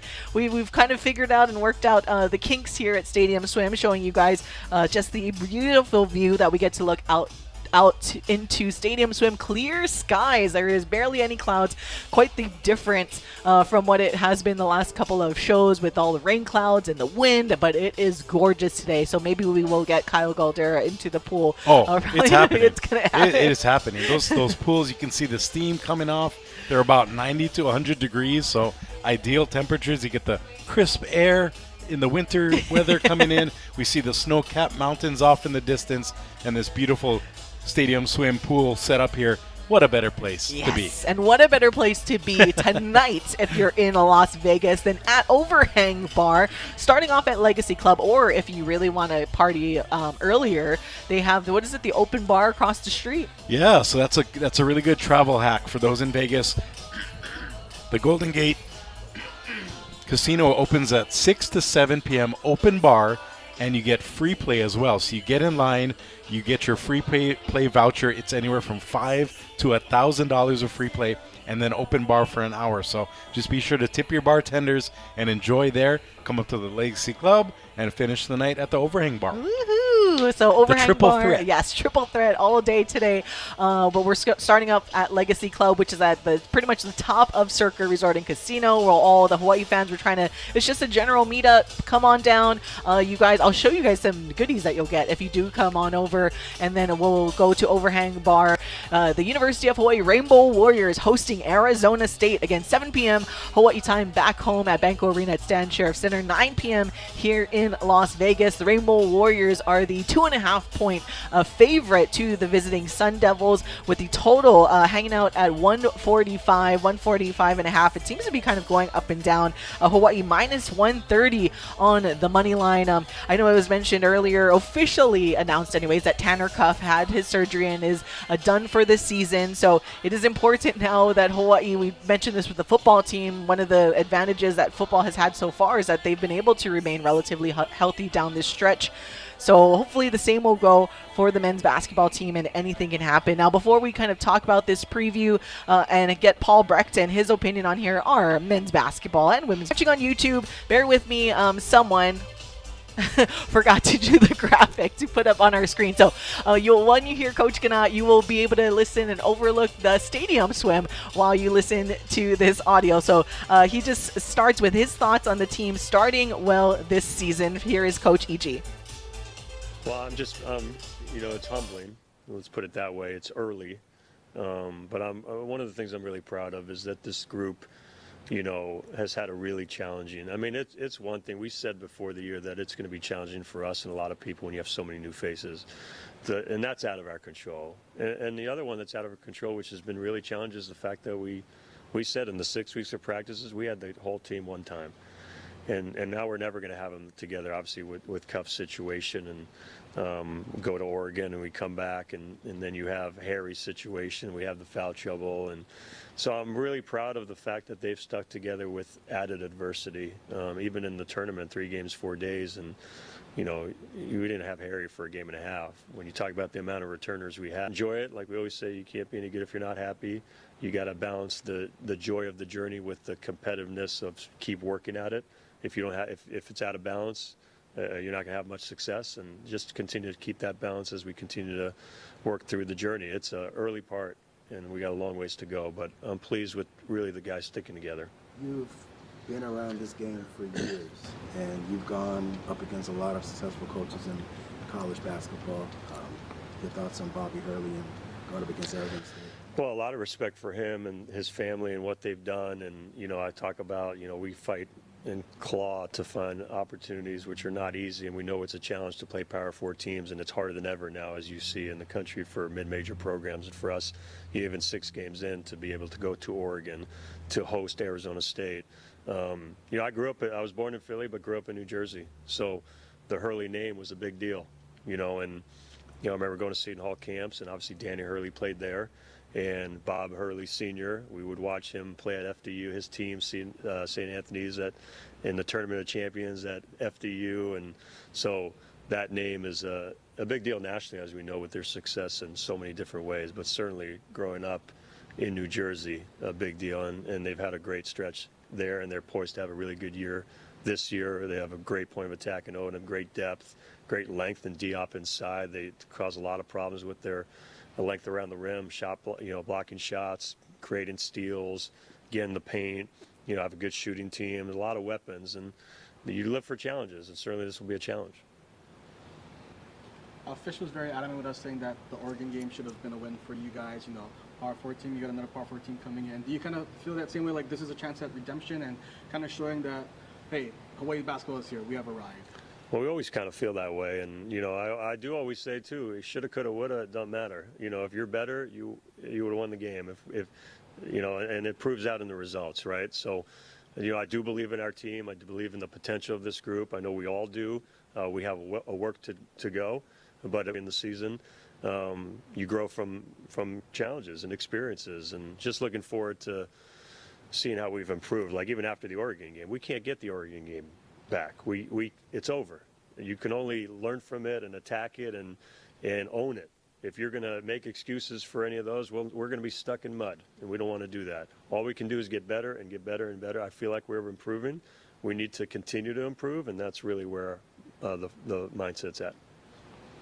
When you look at, I've been telling people, Dre, I consider him one of the best open court players we've seen under your tenure, and then Fish is one of the most versatile posts, and then you throw in Kiedis and Hunter, and so athletically, and as far as you talk about dynamic players, does this group have something special that you think in your eyes, especially offensively? Yeah, no, I think even defensively at times. I mean, right now if we can continue to get better defensively, we're putting up some really good defensive numbers. We're plus double digits on the boards. We're holding teams under 40 overall, under 30 from 3. Obviously, I think Dre is under our tenure in the history of Hawaii. I think, and you guys have watched it, and I've studied it. Like you talk about Aaron Galloway, Aaron Valdez, Smurthwaite at times. Even there's guys I'm missing, but I mean, when Dre gets there, like he gets from 0 to 100 quick, and he gets the ball from the bounce to up here really fast, and and Fish just gives you, again, I don't want to. It's hard sometimes to compare teams and players because they're special in their own ways, but this 7-footer with that kind of touch, right out, I still think he's got another level to go to, but. The depth has helped. Take an opinion on what he can predict for what could potentially happen this evening between Arizona State and University of Hawaii. Hey guys. Hey. Yeah. Nice to chat with you. Thought you had a real fun conversation in hour number 1 that bled here into hour number 2. People should definitely go listen to that. But when it comes to basketball, I'm really excited for tonight. This feels like a actual. How do I say this? I don't want to say an actual challenge for Hawaii because that would imply that the teams that they have played so far aren't challenging, but this is one similar to the Oregon game where I think we can get a good feel on just how good Hawaii can be, especially post-cuff, as you mentioned before, officially now. Tanner Cuff out for the year, posted that he got surgery on his ACL and meniscus. And, while that's a big loss, we've seen this Hawaii team not just capable defensively, but also offensively. And I think that's what's drawn a lot of fans in so far. And we'll see them against a little bit better defense, a little bit more athletic defense. In this Arizona State team, they have a really quality big man in Masa Diop, who, similar to Nate Biddle, I think we'll see just how good Isaac Johnson, Big Fish, is. And I'll say this. I think Isaac can win this matchup, but it's also going to take a team effort. Diop just incredibly, incredibly athletic, runs the floor really well for a big man. Mo Odom is really the key piece for the Sun Devils, though. He's a scoring guard. We've seen the perimeter defense this season be really solid for Hawaii, but also I don't know if we've seen them play a guard quite as good as Mo Odom quite yet. I'll remind folks that during the Oregon matchup, Jackson Shellstead, the standout point guard for the Ducks, was out still recovering from a broken hand. So this will be the biggest test of the year in terms of defense or at least so far, I should say, for guys like Aaron Hunkin-Clater, Dre Bullock, Hunter Erickson, so on and so forth. So I'm excited for tonight, guys. It's going to be fun. It should be back and forth. I think Hawaii has an opportunity to really make a statement after what has been a pretty strong opening in both the Rainbow Classic and before in their showing against East Texas A&M and Oregon. So I'm excited. I think it's going to be fun. I'm glad you guys get a chance to hang out with a bunch of UH fans out there and take it in tonight, because, I don't know, I think it could be a party for you guys. So, Paul, we mentioned it earlier. I'm impressed with the offense of Hawaii, and I think you as a basketball guy will embrace this too. Sometimes Hawaii can turn offense into defense because the quicker they move, the faster they score. They put basically the ball coming out of the backcourt for the opposing team, as opposed to when you miss shots, the other team can get in transition and really, really hurt you. So do you see that being, I'm going to take the over tonight. I think this is going to be a high-scoring game. Do you see that back and forth, basically high shooting percentage efforts from both teams taking place? Or do you think that stronger, taller defense of Arizona State might slow things down a bit? I'll be honest, I'm not terribly worried about Hawaii's offense, just for the matter of I really like their process. I think they've been good this year, and even in the games that they haven't shot necessarily well, I thought they were getting good looks, and they just got their stinker out of the way. They didn't shoot really well against Utah Tech. So I'm kind of assuming there's going to be a bounce back here tonight, and that's despite what I consider a quality defense in Arizona State. And no, you're 100% right in terms of when Hawaii's offense is clicking, it seems that their defense goes to another level. And that's a big reason why you've seen them end halves so well this season, especially the end of the first half.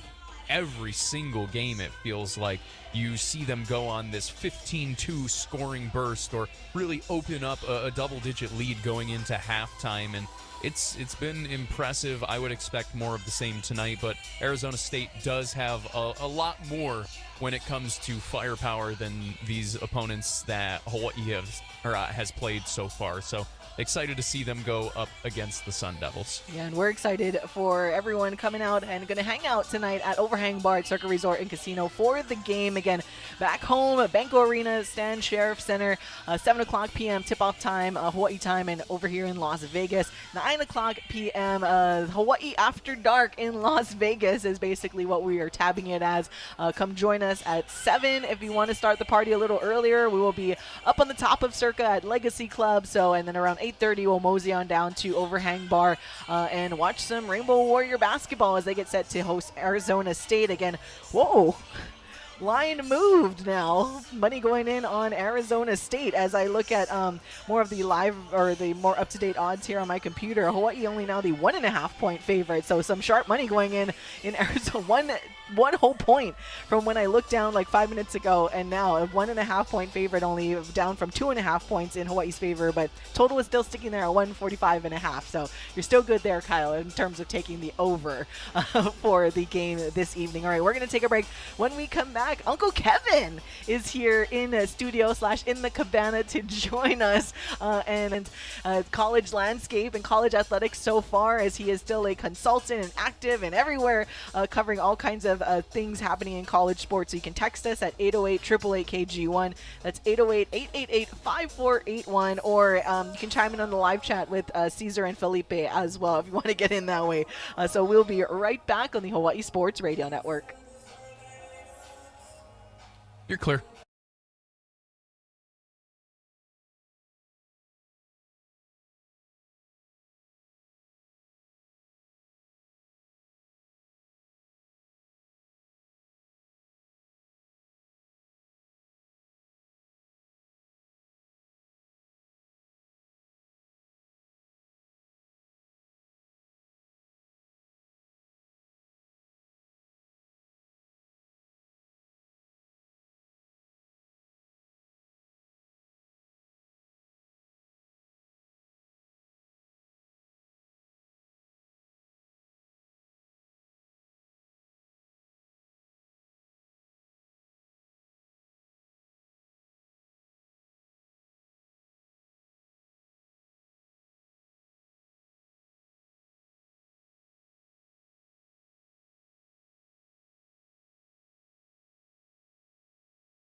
This is Wake Up in the Den with Ku'ule Agbayani and Kyle Galdera, live from Stadium Swim at Circa Resort and Casino.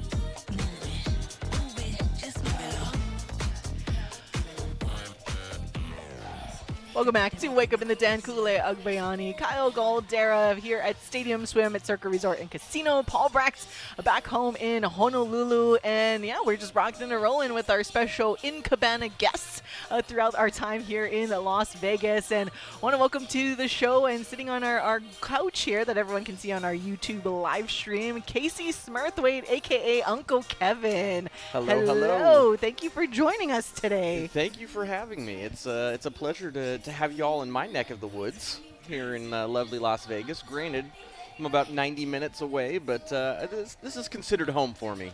Yeah, are you awake? We were all out last night, enjoyed some good dinner. By the way, where's your lovely bride? I thought she was going to come hang out in the pool today. She's closing a big deal right now that has lingered, we'll put it that way. So she might come in a little bit, but I'm sure she's listening or watching, and I say hello. And but also, more importantly, my nieces say hello. They anytime I see them, they're like, "Hey, can you take a picture for Auntie Koo?" And I'm like, "Okay, yeah, here we go." Or They think that I know somebody famous, and when I say they think, they know I know somebody famous.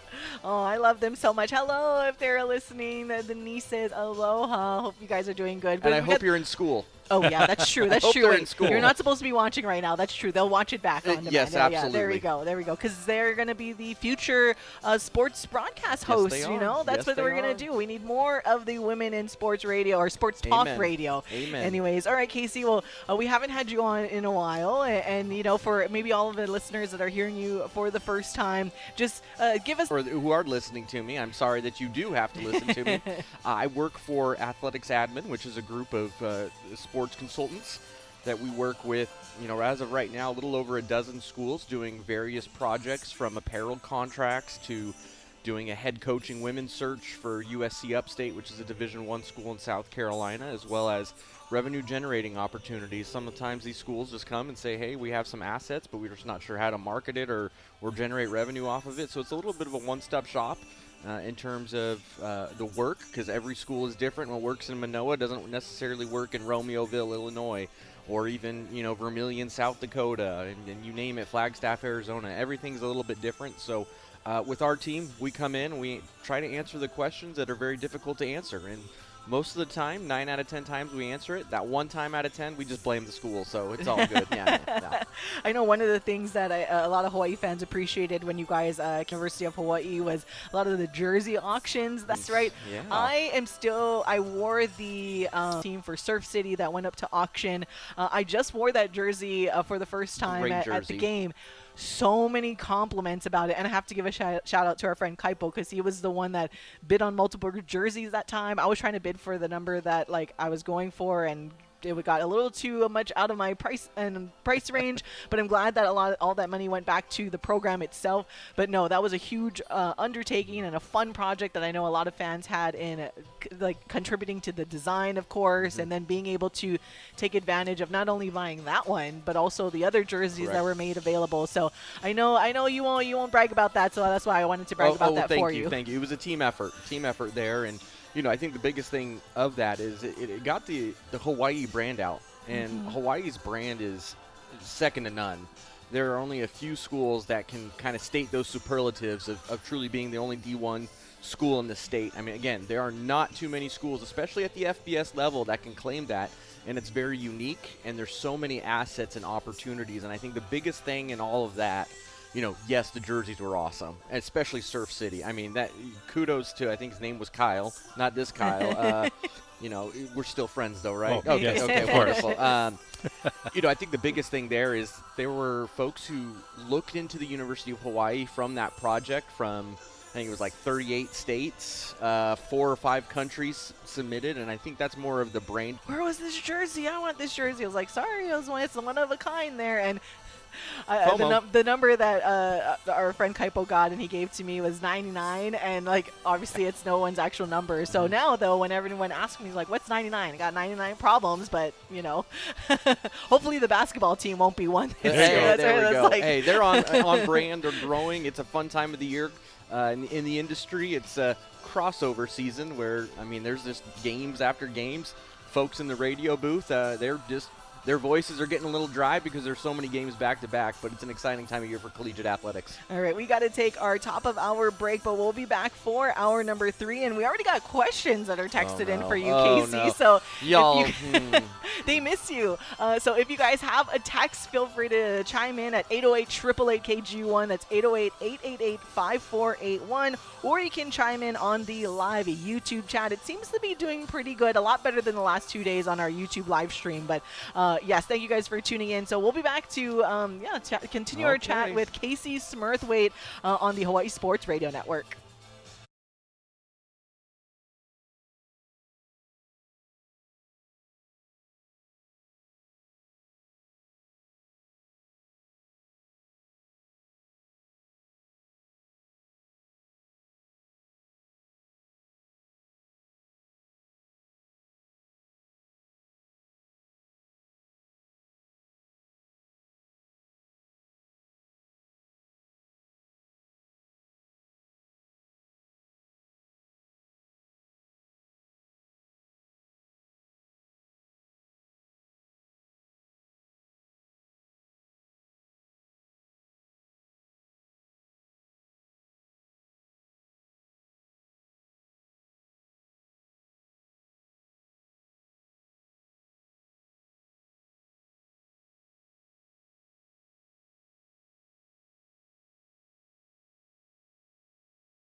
for number 3 coming on up.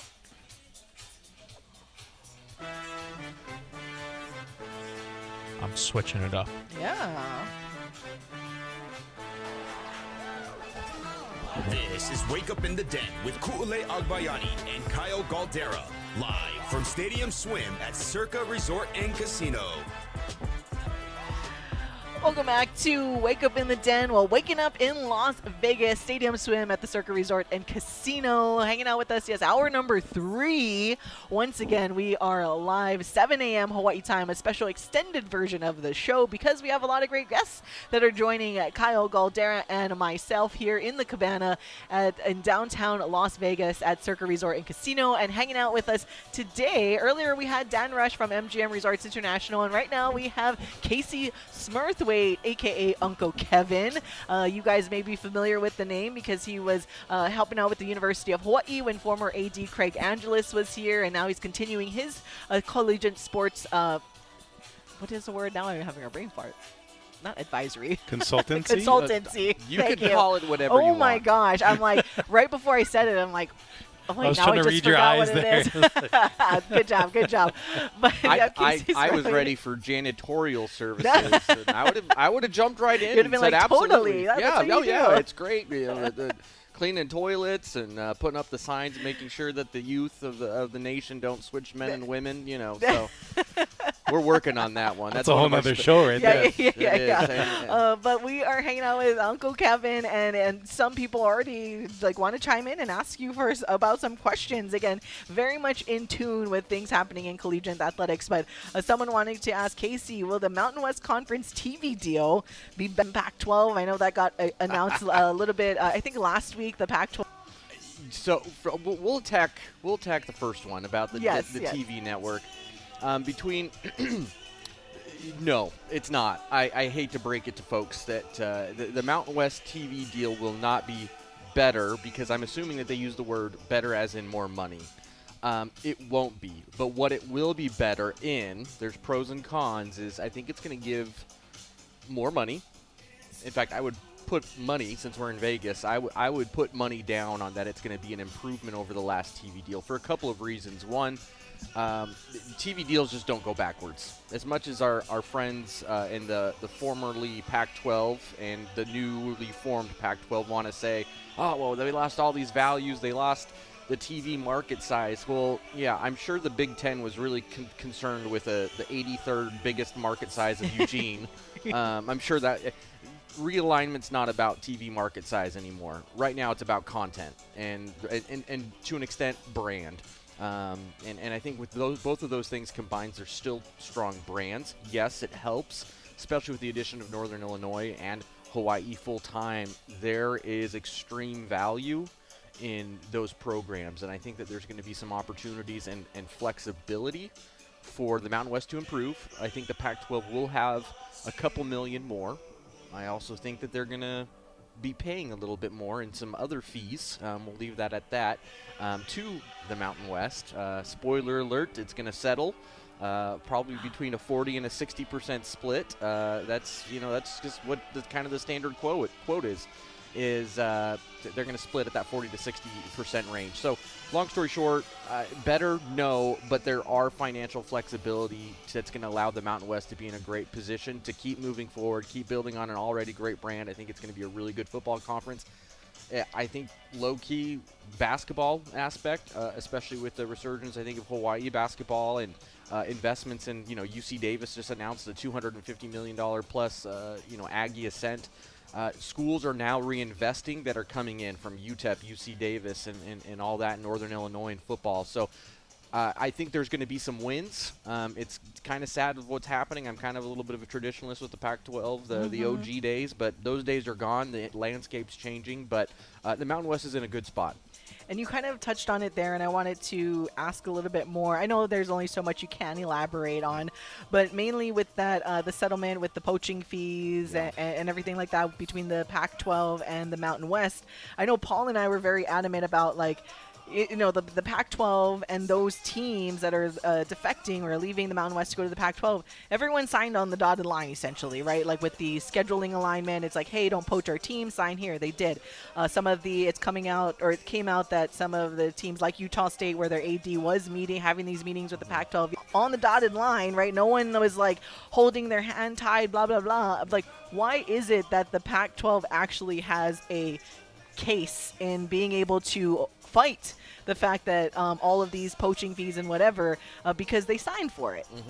A little bit more of that free will aspect from the Pac-12 side, that these schools, like you said, they were free and willing to sign on the dotted line, which they did. But in reality, there is no true, trying to keep it in straight layman's terms, there is no true ruling that says that you can't leave a conference or you can't do X, Y, and Z. You just can't. They were trying to make themselves better. They saw an opportunity, whatever narrative you want to put out there, regional fit, like-minded institutions. It's where our alumni live. Plus, they, from an Oregon State, Washington State side, that they had conversations. They were approached. Not, we weren't poaching. We were approached. So there's, again, he said, she said, and I think you get to the point when you kind of sprinkle in some Grand Canyon stuff that you just kind of get to that middle school, elementary school. If you look for something, you're going to find it. If you look to be upset about them adding Grand Canyon in some way, shape, or form, of course you're going to find a way to be upset about that. You're leaving. Nobody wants to be the ex or leaving, and the new girlfriend, new boyfriend, new whatever. It's going to come down to a 40 to 60% split. It just depends on who's going to get that, 45 or 55. But regardless, too, the schools who left, they're going to get more money. Great. Now, on the short term, they're probably going to have to pay some sort of a fee. I think we can agree on that. They're going to pay some sort of fee that is going to go back to the Mountain West. Both schools, both institutions, both conferences, in 7-10 years, they're all going to be, we're going to move past this. They're all going to be in better spots. They've all improved their situation, which at the end of the day, it's collegiate athletics. There's rivalries. There's conversations. That's why we're all here talking about it. So on that note, hearing that Hawaii will probably get a piece of that pie that is part of the retribution for all this, cascading change in landscape, what, in your experience, do you think Hawaii should best use that money for? With everything, I know we had the info briefing last week with but we actually need 20. We're just asking for 5. Yeah. So let's say Hawaii does get that windfall. Where do you think is the best place to allocate those funds? Well, I'll take a step back a little bit from a 30,000-foot view. I think what Matt's doing is very smart. He's asking for help. Again, going back to that wonderful brand that Hawaii has, there's only so many schools that fit that profile, being the only Division I school in the state, and I think he made the right ask. He's asking for the right things. Does he get 17 full-time employees? Probably not. Does he get 9 or 10 out of it? Yeah. I mean, I have a couple questions. I want to know where they're putting them in the offices. Are we, that's. I don't think there's a lot of room there. I know people were, trying to figure out who was going where for a graduate assistant. But anyways, I think that's a great move by Matt and what he's building and his vision. I think that's extremely smart, especially as they enter the Mountain West. In terms of financials, I think you need to. Fans might not like this. I am sorry, but I think you need to get, especially in 4 to 6 sports, I think you need to get in kind of that mean of budgets.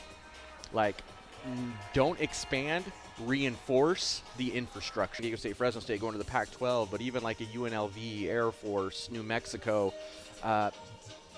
you need to get to the median, at least in some sports. And I think in some of the sports that you're at that median, or like even in Hawaii football, build out the infrastructure so that there's a better holistic student-athlete experience, because they're behind. Not saying building new facilities, but renovating the facilities they already have and being strategic in where they place that money. I don't think you need to get new shiny objects. I think you need to put a little, put some lipstick on it. I know they're going to say lipstick on a pig, but it's not a pig. There's really good facilities, but I think just with a little more TLC in some of the facilities and some of the infrastructure and budgets, I think that's where they need to put it. At least if Matt Elliott appoints me for the day for 24 hours, he goes out and gets surgery, then yeah, that's where I'm going to do it. I'm sure he's going to let me sign off on everything. Totally. Auto pen. Yeah, AI, it's really good these that's days. all you need. I'll get the video out. Casey's in charge for 24 hours. Yes. That's what we're going to do. I've got the green light to spend, $5 to $10 million. That's where I'm putting it. Because Hawaii athletics is in a really, really good spot. And I think the difference between really, really good and great is very thin. And I think there are little things that you can do, not big things, little things that can get you to that level. Yeah, and with the addition of on, but there's only so much they'll let her walk the runway, and we'll see what happens. You got to win to get to that point. Yes, it is true. All right, we are joined in the nice cabana here as the sun is coming out. Sun's out, buns out here at Stadium Swim at Circa Resort and Casino. We are joined by KC Smurthwaite, a consultant in collegiate athletics, and you guys are familiar with him when he was consulting for the University of Hawaii under former AD Craig Angeles. So if you guys have any questions, we got another text that came in as well, but we do need to take a quick break, and we'll be back to continue our convo and just hanging out with KC Smurthwaite here on the Hawaii Sports Radio Network.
Back to more Wake Up in the Den with Ku'ule Agbayani and Kyle Galdera.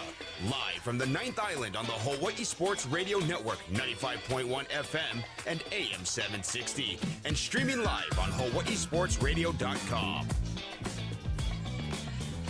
Welcome back. Ku'ule Agbayani, Kyle Galdera, broadcasting live from Stadium Swim at Circa Resort and Casino in downtown Las Vegas. Paul Brecht back home in studio at Honolulu, and we were joined in our cabana by KC Smurthwaite, a consultant for collegiate athletics, and you guys are familiar with him because he was consulting for the University of Hawaii under former athletics director Craig Angeles. So if you guys have any questions, we're going to get to a text real quick, but if you guys have questions regarding the college landscape or as it is right now, again, things are constantly changing. I know we all have a ton of questions trying to navigate this new era that we are in.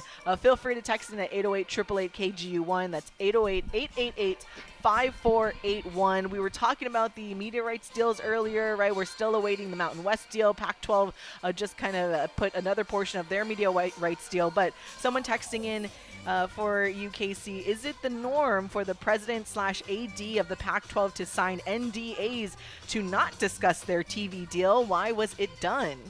That is a really good question and a very informed individual.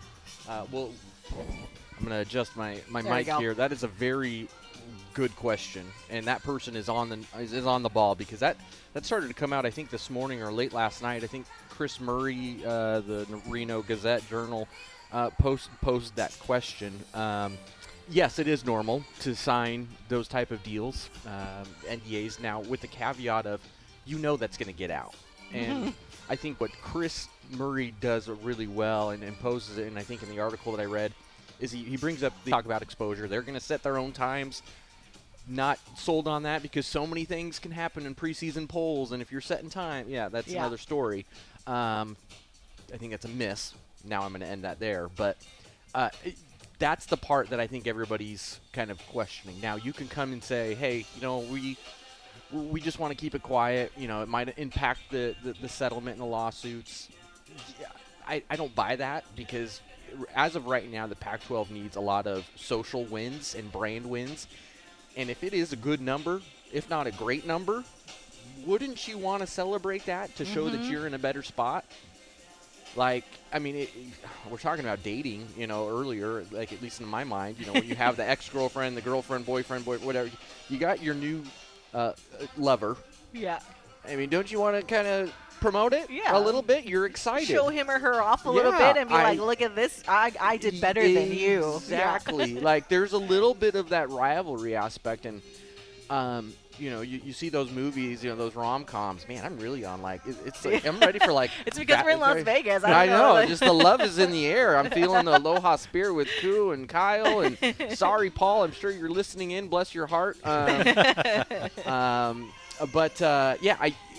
It's suspicious. Now, back to the NDA, which was the original question. Yes, very normal. I've signed NDAs, but naturally things come out, and it's strategic. And it's usually the NDA is you have to allow the conference office to share it first.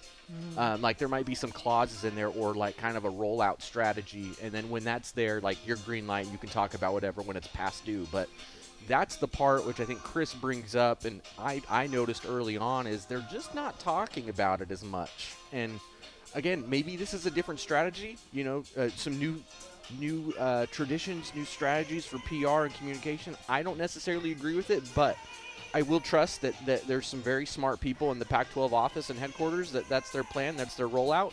But at least on the outside looking in, it looks a little suspicious. That is interesting that, like, you put it that way. Yeah, for sure. Right? You're right. Because when you have all of the other P4 conferences, when they sign deals, they're like, wow, each school is getting like $30 million from this new. And now Mountain West or Pac-12 schools won't get close to that type of number what they're going to get in their media rights deal, with all due respect to our beloved University of Hawaii and the Mountain West. Yeah. It's just, like you said, the brand power is just not up there with some of the SEC schools, and, of course, like your Michigans in the Big Ten, and now with Oregon at Big Ten and all of that stuff in between. That's so weird. It is weird. I still need to get used to it for sure. But I wanted to ask you a little bit about what you hear maybe behind the scenes, switching gears a little bit when we talk about money and contracts, where this has been a coaching carousel type of year in collegiate football. Like, I mean, like, James Franklin now just got announced as like the new Virginia Tech coach, but he did get that. And now maybe Penn State won't have to pay as much money. I know that was written into the contract to his buyout and everything. But a lot of these coaches, like Brian Kelly being fired, and massive buyouts for them to get fired and all of that stuff. But now with NIL and schools having to potentially have this money to pay their players, are we going to start to see these weird, like, massive buyouts start to go away for their head coaches? Or do you think that'll still remain? And like I said, maybe there will be maybe additional parameters with that. But how do you foresee with these institutions having to navigate NIL and making sure they have the funds to pay the athletes, on top of making sure you're able to retain talent on a coaching level? Absolutely. Great question. Loaded. And I'll try to unpack it a little bit. And again, I speak on, I need to work on sound bites. I usually go on run-on sentences. So just start to, Kyle, you just got to elbow me if I'm going a little too deep on the rom-coms and whatnot. I'll say college athletics in general, especially college football, and college basketball is not too far behind, has a money problem, and it's a spending problem is what it is. It's not. I love that they call it revenue sharing, and all the ADs I talk to, and I my wheelhouse in contracting consulting is not with the high majors and Power 4. It's just not. I've got working with one school right now that's at that level. The rest are below. They all laugh when you talk about revenue sharing because that, especially to an outsider or somebody on campus that sees or reads that revenue, that's good. No, it's another expense line item that's happening in the industry. There are only 8 or 9 schools that are actually turning a profit, and so the whole revenue implies that there's money to be shared. No, it's just a reality of you're adding another line item in the expense side of the accounting. So with that, no, it's going to keep going. It's still going to be wild. Alex Golesh, I just posted out there. I looked at his contract. He's South Florida head coach. His contract, his current one, only guarantees him 20 months of pay should they go on with. I mean, they're not going. I mean, they're renegotiating him with him right now. He's flirting with a lot of other schools. I will guarantee you that 20 months is going to become fully guaranteed in whatever his next deal is, and that's for a non. So, I'm even read a contract. West Texas A&M, he has a guaranteed 5-year deal, and he's making like $230. Those expenditures keep going, so do the revenues in some of these sports. Now, this is why you're having the Big Ten conversation with private equity that I believe the CalPERS, the UC system and the investment fund announced today that it's essentially permanently on hold or dead. Major holding pattern because of some Michigan and USC stuff. But everybody's looking for that money. Everybody's looking to pay, give more. But as the revenues keep going up, so are the expenditures because everybody wants to win. Everybody sees that money can heal almost everything. And so that drive to win, drive to keep up with the Joneses is at an all-time high. And how you do that is you go out and get a pretty dang good football coach. And the reason you do that is you got to go talk to the best. And guess what the best are going to charge? That agent, he's not going to settle for 20 months guaranteed. He's going to ask for 72-month guaranteed, or else my client's staying here on a renegotiated contract. So not going away. College football has a spending problem, not a revenue problem. It's a spending problem. And my last tidbit here is look at the salaries of collegiate football coaches. If you look at the median of the NFL, it's like $8 or $9 million. There are 43 Division I head football coaches that make more than the 17 different NFL head coaches. 43. So that middle NFL head coach, I can't remember who it is. I think it's like I don't know. We'll just call it. It's not Pete Carroll, but we'll call it Pete Carroll. Pete Carroll would be the 44th highest paid head coach in Division I college football. 44. And then you throw on, realignment. The real realignment winners are your schools like Indiana, Illinois, Vanderbilt, like Northwestern even to an extent. Like, there's a reason why some of those conversations, and everybody's getting all up in arms of seeing, why would they agree to this? Well, it's because it's being driven by the majority of the conference that just wants to be tied for a grant of rights through 2046. Indiana, Illinois, they're all going to be about that because, hey, we're going to be tied to Michigan State, Ohio State because they know in that next round of realignment, that's the big one that's going to be looming out there is the Super League. They want to be tied to your Ohio States, to your UCLA, your Oregons, because they know if they're not getting in, not getting in.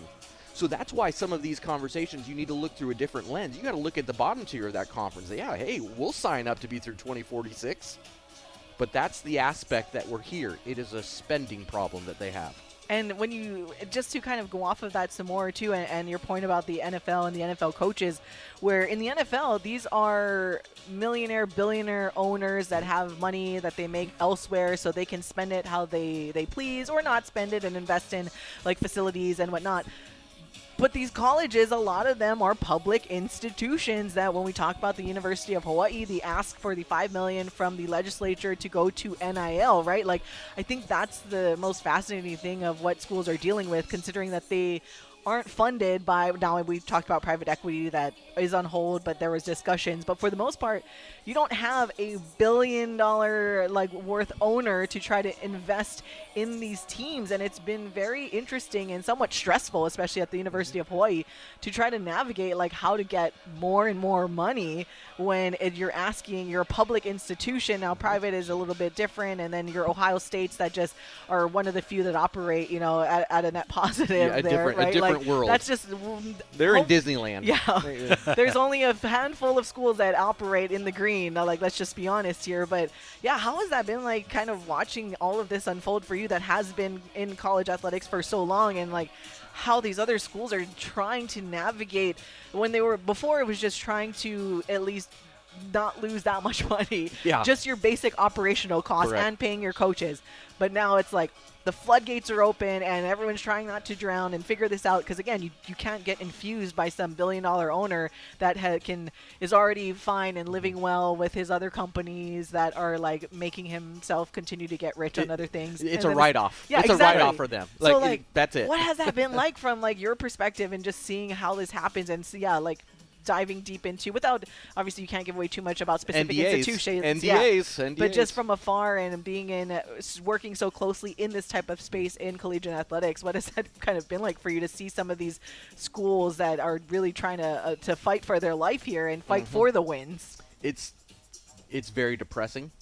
It's sad because there are the number one, and I might be saying too much with this, but the number one ask I've been getting, or at least with some other folks that I know that are contracts and consultants in this space, is feasibility studies to see if they should drop sports or drop divisions. And I think you might actually see more schools dropping from the D1 level down or just cutting programs than you actually see FCS to FBS schools in the future. Like, I think that's, I mean, there are some very scary situations, and I know it probably sounds political, but I call them DNOs, D1 NO, Division 1 in name only.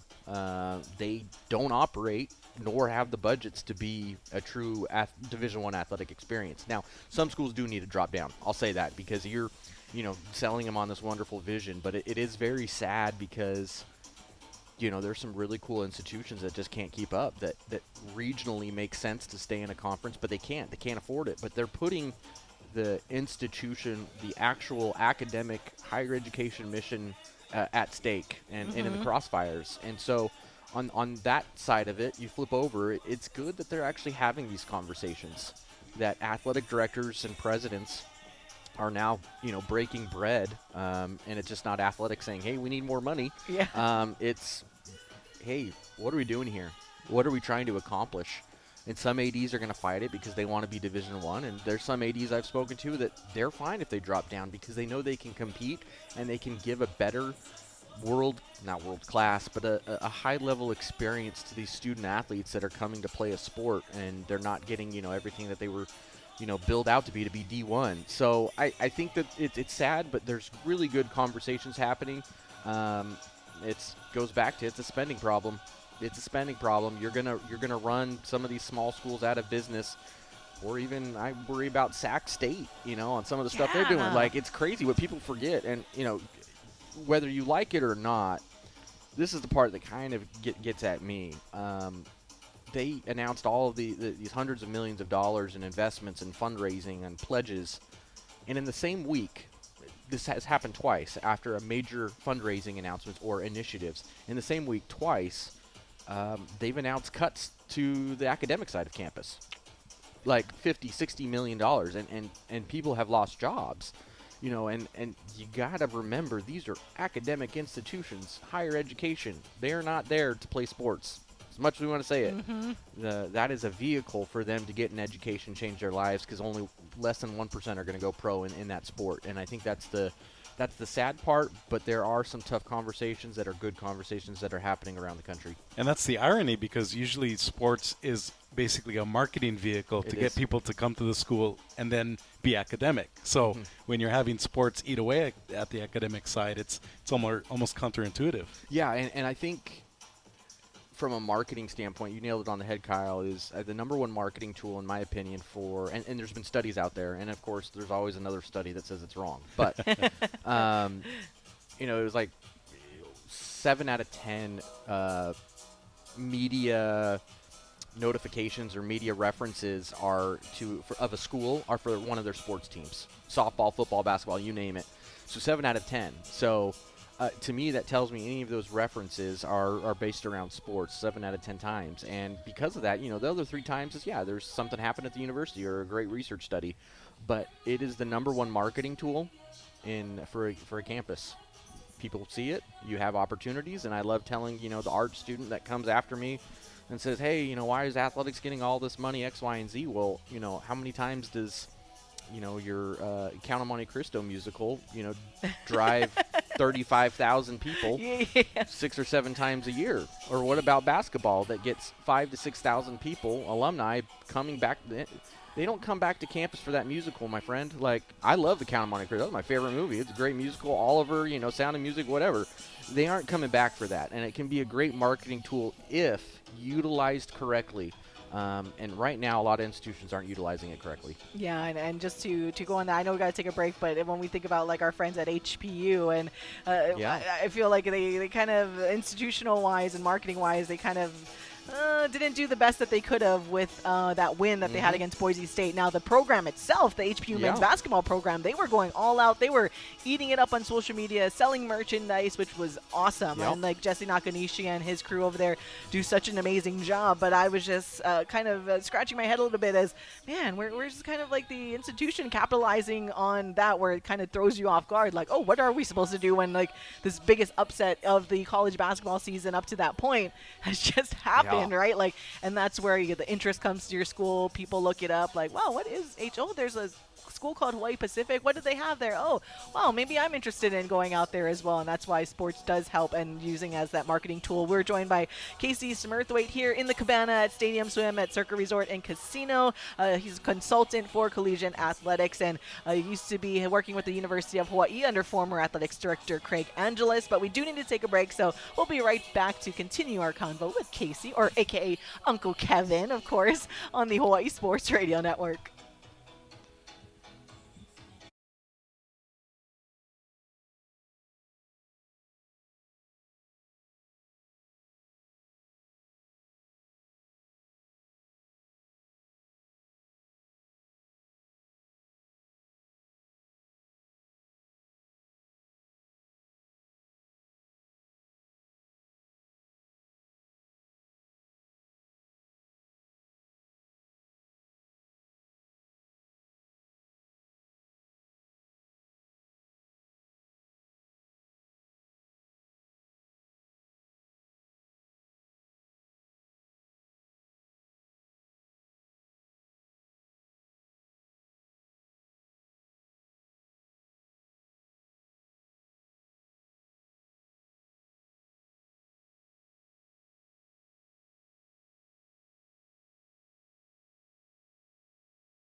This is Wake Up in the Den with Ku'ule Agbayani and Kyle Galdera, live from Stadium Swim at Circa Resort and Casino. Welcome back to all of you, the beautiful list of all the beautiful people. Ku'ule Agbayani, Kyle Galdera, and KC Smurthwaite hanging out here in the cabana at Stadium Swim at Circa Resort and Casino. Paul Brecht, a.k.a. Pablo, apparently, holding down the fort in Honolulu. But we are enjoying our chat about collegiate athletics, the state of just while we see all these changes, as KC is a consultant to many schools here and just advising them, and that's how we know him from when he was here with the University of Hawaii under former AD Craig Angeles. All right, want to talk about something. We're getting a bit serious, but we are in Las Vegas, so let's have a little fun and talk about a school race. They're offering like free beer to students, and I know you had posted something on your social media as well about the category of food and beverages is continuing to grow when it comes to marketing. So kind of talk to us a little bit about that, and will the free beer really help get that much more students? I mean, I know it would probably help me, and other people, but they're gonna kill it. How you've seen other institutions like start to offer all of these, like you said, consumables now at their games. Yeah. So that consumable story was via Extra Points and with Matt Brown. Yes. Who I think Matt Brown, did he make an appearance on the show? Not this week, but he has before. Yeah, consumables. Everybody's going beyond the T-shirts and the hats and the bucket hats, and they are looking for beef jerky, coffee, alcohol, wine, liquor. They're throwing their logo or their brand on these things. New Mexico State has their own coffee. They have their own liquor. But alcohol and wine are growing categories for schools to make money. And you never think it, but some of these schools like Kansas State within 2 or 3, or Mississippi State did cigars. And they made about $75,000 in about 6 weeks. Of course, naturally, you're going to get a bump in the initial, but they're going to be generating $25,000 to $30,000 a year off of Mississippi State branded, for their baseball team specifically, cigars. And then, as crazy as it sounds, if you are under the age of 18, please turn it down for a second. But lingerie is even okay, we'll leave that there. I mean, I know there's Lululemon branded collegiate stuff. Well, there is in Lululemon, yes. Which, side note in that, I'm doing an apparel deal for 2 institutions right now, and really random. We're taking a really hard turn, fine. But hey, it's revenue generation. Exactly. Some of these, Nike, Adidas, Under Armour, New Balance, they're actually now recognizing Lululemon as a competitor in their space. So it's actually a carve out that they can't be signed with school. Yeah, it's pretty wild. Yeah, so Lululemon is now being viewed as a competitor for some of these apparel branded items. So speaking of lingerie, would the Hawaii promotion be like, hey, brah? Night? Oh my! We haven't had a Kyle-ism in a while, so that was. I've been waiting on it. This been waiting on something. This man. No, I mean it's again going beyond T-shirts, and it's it's just not like the keychains and whatnot. But again, as we talked about money, I mean money's not a problem because we have none. So let's create some. I think the biggest part in collegiate athletics. I was on a call this morning with a company called Club Colors, and they were talking about a pitch they have for an institution, and it was a good pitch. But I think the best things in collegiate athletics are the fun things. It's the free beer. It's to get the students out. That's what's going to drive the attendance. It's not your little coaster, or koozie or whatnot. Like, what can you do? And Utah State's fan base is doing something kind of fun. They're actually bumping Hawaii Pacific to where when Boise State plays at Utah State. That's right. That was pretty fun. I mean, that's cool. That's really cool and really unique. University of Idaho Kibbe Dome, they're doing like little miniature Legos of the stadium and whatnot. And, Astro Jacks for NAU, astronauts. And, I think the creativity, it's forcing schools to actually think like a minor league baseball team. How different can we be? Because different is unique and different drives emotions. Whether explicit or illicitly, you want the explicit side because you're either going to love it or you hate it, but you're talking about it. And as crazy as it is, lingerie's up there with some merchandising, but it still has not unseated, your T-shirts, hoodies, and I think number 3 is the EA Sports College Football is the number 3 revenue generator. But, a lot of creative ways to make money and drive attendance these days. Speaking of merchandising, and this is kind of a controversial question, but I feel like I would be doing a disservice to the listeners and the fans if I didn't ask this. And feel free to share as much as you can or cannot. We understand, right? Because I know a lot of complaints have been, like, now that it's basketball season and the basketball team is doing very well, a lot of people are wondering why they can't just buy a basketball jersey at the store at Banco Arena at Stan Sheriff Center. They're kind of wondering, like, where are these cool jerseys? Why aren't they just readily available for us to purchase? So if you can explain maybe how the inner workings, again, as much as you can, we completely understand, but why, like, is it so difficult to get it made in there? I don't know if it's something with Nike, or as well they can just go to the store and be like, I want to wear, even if it's just a plain, Hawai'i and then number 50, right? They're like, that's just not readily available, it seems like, where a lot of, or the custom jerseys maybe they can get, like going to NIL. I know that was almost a thing at one point. A lot of stuff. Threads. So as much as you can share of that insight with the listeners, because like I said, I know it's kind of a hot topic, especially when one of the UH teams are doing well. Like, why can't we have this apparel? I thought you were going to go down another rabbit hole of my favorite topic, basketball scheduling.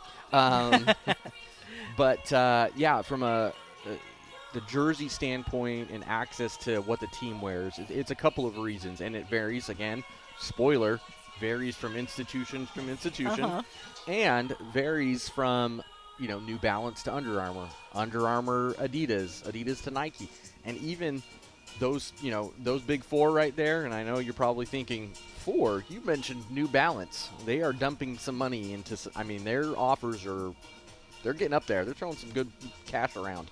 But they're even developing subsidiaries, or having subsidiaries be the fulfillment aspect. You might hear BSN Sports, Game One, Legends is even getting involved with being a facilitator for some of these schools.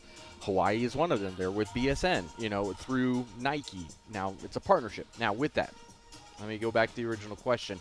It's difficult because, number one, you have to order so far in advance. A lot of those deals and jerseys are created ordered probably last month for next year's Nike. Those orders are usually due that first window, that for November.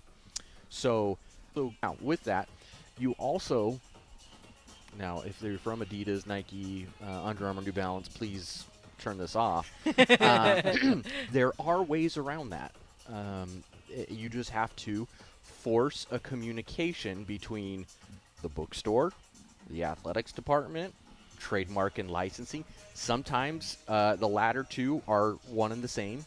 Sometimes trademark and communications are housed on campus and not in athletics. At Hawaii, it is athletics, but it varies from institution to institution. But there are ways around it. You just have to order through the athletics department. Now, with that said, there is a higher price point for some of these retail versus when you're doing team-issued stuff.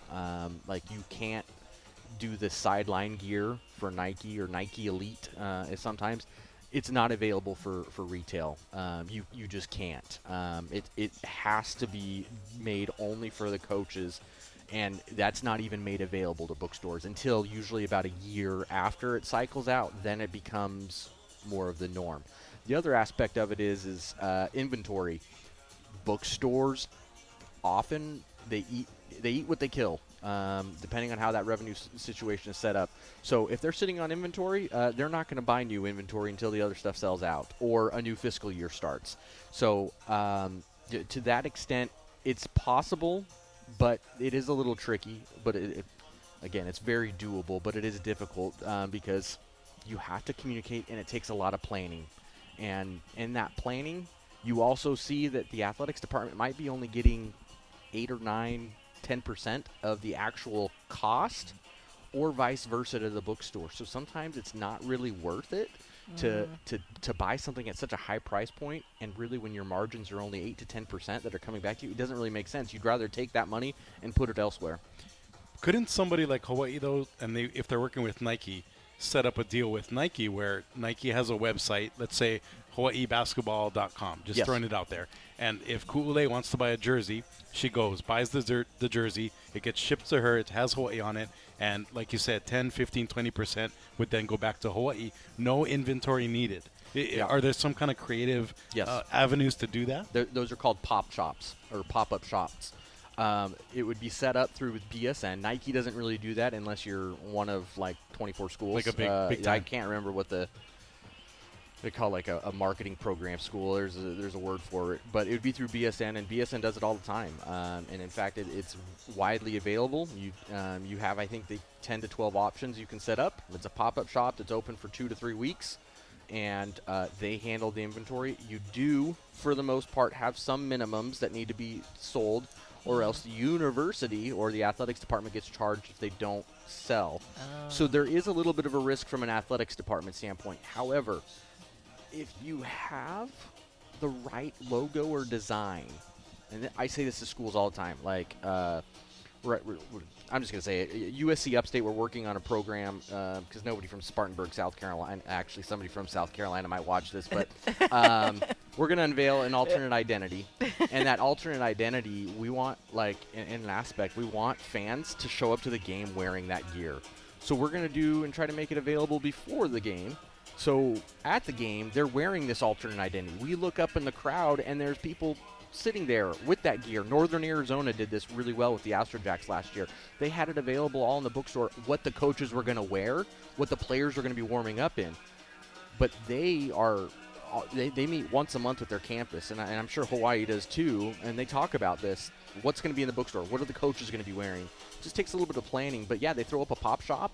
Fans go buy it so they can actually wear the blackout, what the team's wearing at the game. It's totally doable. It just takes some logistics. We need to get that a little bit more of that planning done. All right, we're way past our last break, so we're going to step away for hopefully just a couple more minutes, and we'll be back. Close it out here on the Hawaii Sports Radio Network. You're clear.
This is Wake Up in the Den with Ku'ule Agbayani and Kyle Galdera, live from Stadium Swim at Circa Resort and Casino.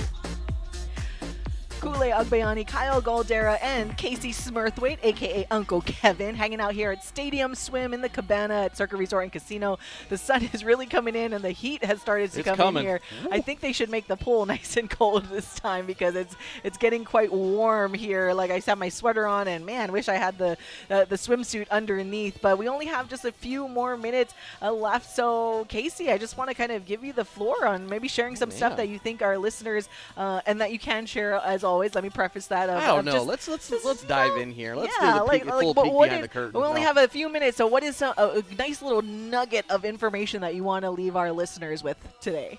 I don't believe any realignment will happen out west for quite a while. I think everybody's in, I think of the Office meme where, Michael Scott, Pam, and I think Ryan or somebody else are, you're looking at each other like who's going to blink. Mountain West Pac-12 deal, you can't really do anything in between until that gets settled. And I think I saw the court date was like July 1 of 2027. I don't know if that was fake news. I couldn't see, but we'll see. And I think if there's any movement, it's going to be kind of in the Midwest. But even then, there's just not available inventory because there's a moratorium out with the NCAA about D2 schools coming up to the D1. It's a moratorium for another, I think, 18 to 20 months. So everybody's there's a couple conferences sitting at a minimum. We'll see where it lands. Sacramento State's a big hot topic. There's such a jump financially. I think actually if there's any movement, I would circle New Mexico State. Your average Mountain West, currently expenses for a budget is 51, 52 million. New Mexico State's at like 34, 35 million. When you drop down to like a Tarleton State, that's 18 million. Even a Montana State's at 26 million. It is such a big ask for some of these FCS schools to go FBS. There are a few that I think it would snap of the fingers and maybe an ask from the state or their donors. They can make that jump, but it's an ongoing jump of 6 to 7 million. That's a big ask. But I think if anything, it would be New Mexico State with some movement. But I think everything's going to be pretty stale for the next little bit. But go Bows! Go Bows! Good things happening. I'm excited for the new Mountain West. I appreciate y'all letting me come on. I love my Hawaii folks. When I can stay up, I'm not the greatest at the chase game. Speaking of Go Bows, because we have 2 minutes left, so I want to make sure we get you to answer this. Is with Hawaii football doing so good this year and this big game coming up tomorrow, and if Hawaii were to continue its winning ways, especially in football, what do you, in your unbiased opinion, how do you see the valuation though of the Hawaii brand, like maybe its trajectory massive. if Hawaii can continue winning in football? I've spoken to a lot of national reporters on this. College football, and I will stamp it, approval. College football is more fun and more entertaining when Hawaii football is playing well. It just is a perfect bow on the college game day experience and moving forward. And I think it drives attendance, and there is no reason that the chase game, even though, betting is so much involved now in sports. It's integrated. It's happening. Arizona, it's so involved. We can't look away. We've got to dive into it, and I think there's appropriate ways to dive into it. And I think, Hawaii needs to lean into that unique window that they have because it is worth tens of millions of dollars, and I think Hawaii's uniquely positioned. Unbiased. This is unbiased. Yes. There is no greater ceiling than what Hawaii football has. They just have to have the alignment between themselves, the academic campus, institution, athletics, and the state. Perfect. On that note, we have got to wrap it up here. Casey, thank you so much for joining us. Paul Brecht back in studio. Thank you for keeping us online. If you missed anything, you can listen on demand wherever you get your podcast and watch it on YouTube. For Kyle Galdera, I'm Ku'ule Ugbayani. Mahalo for listening. We'll see you tomorrow. It's been Wake Up in the Den. Bye.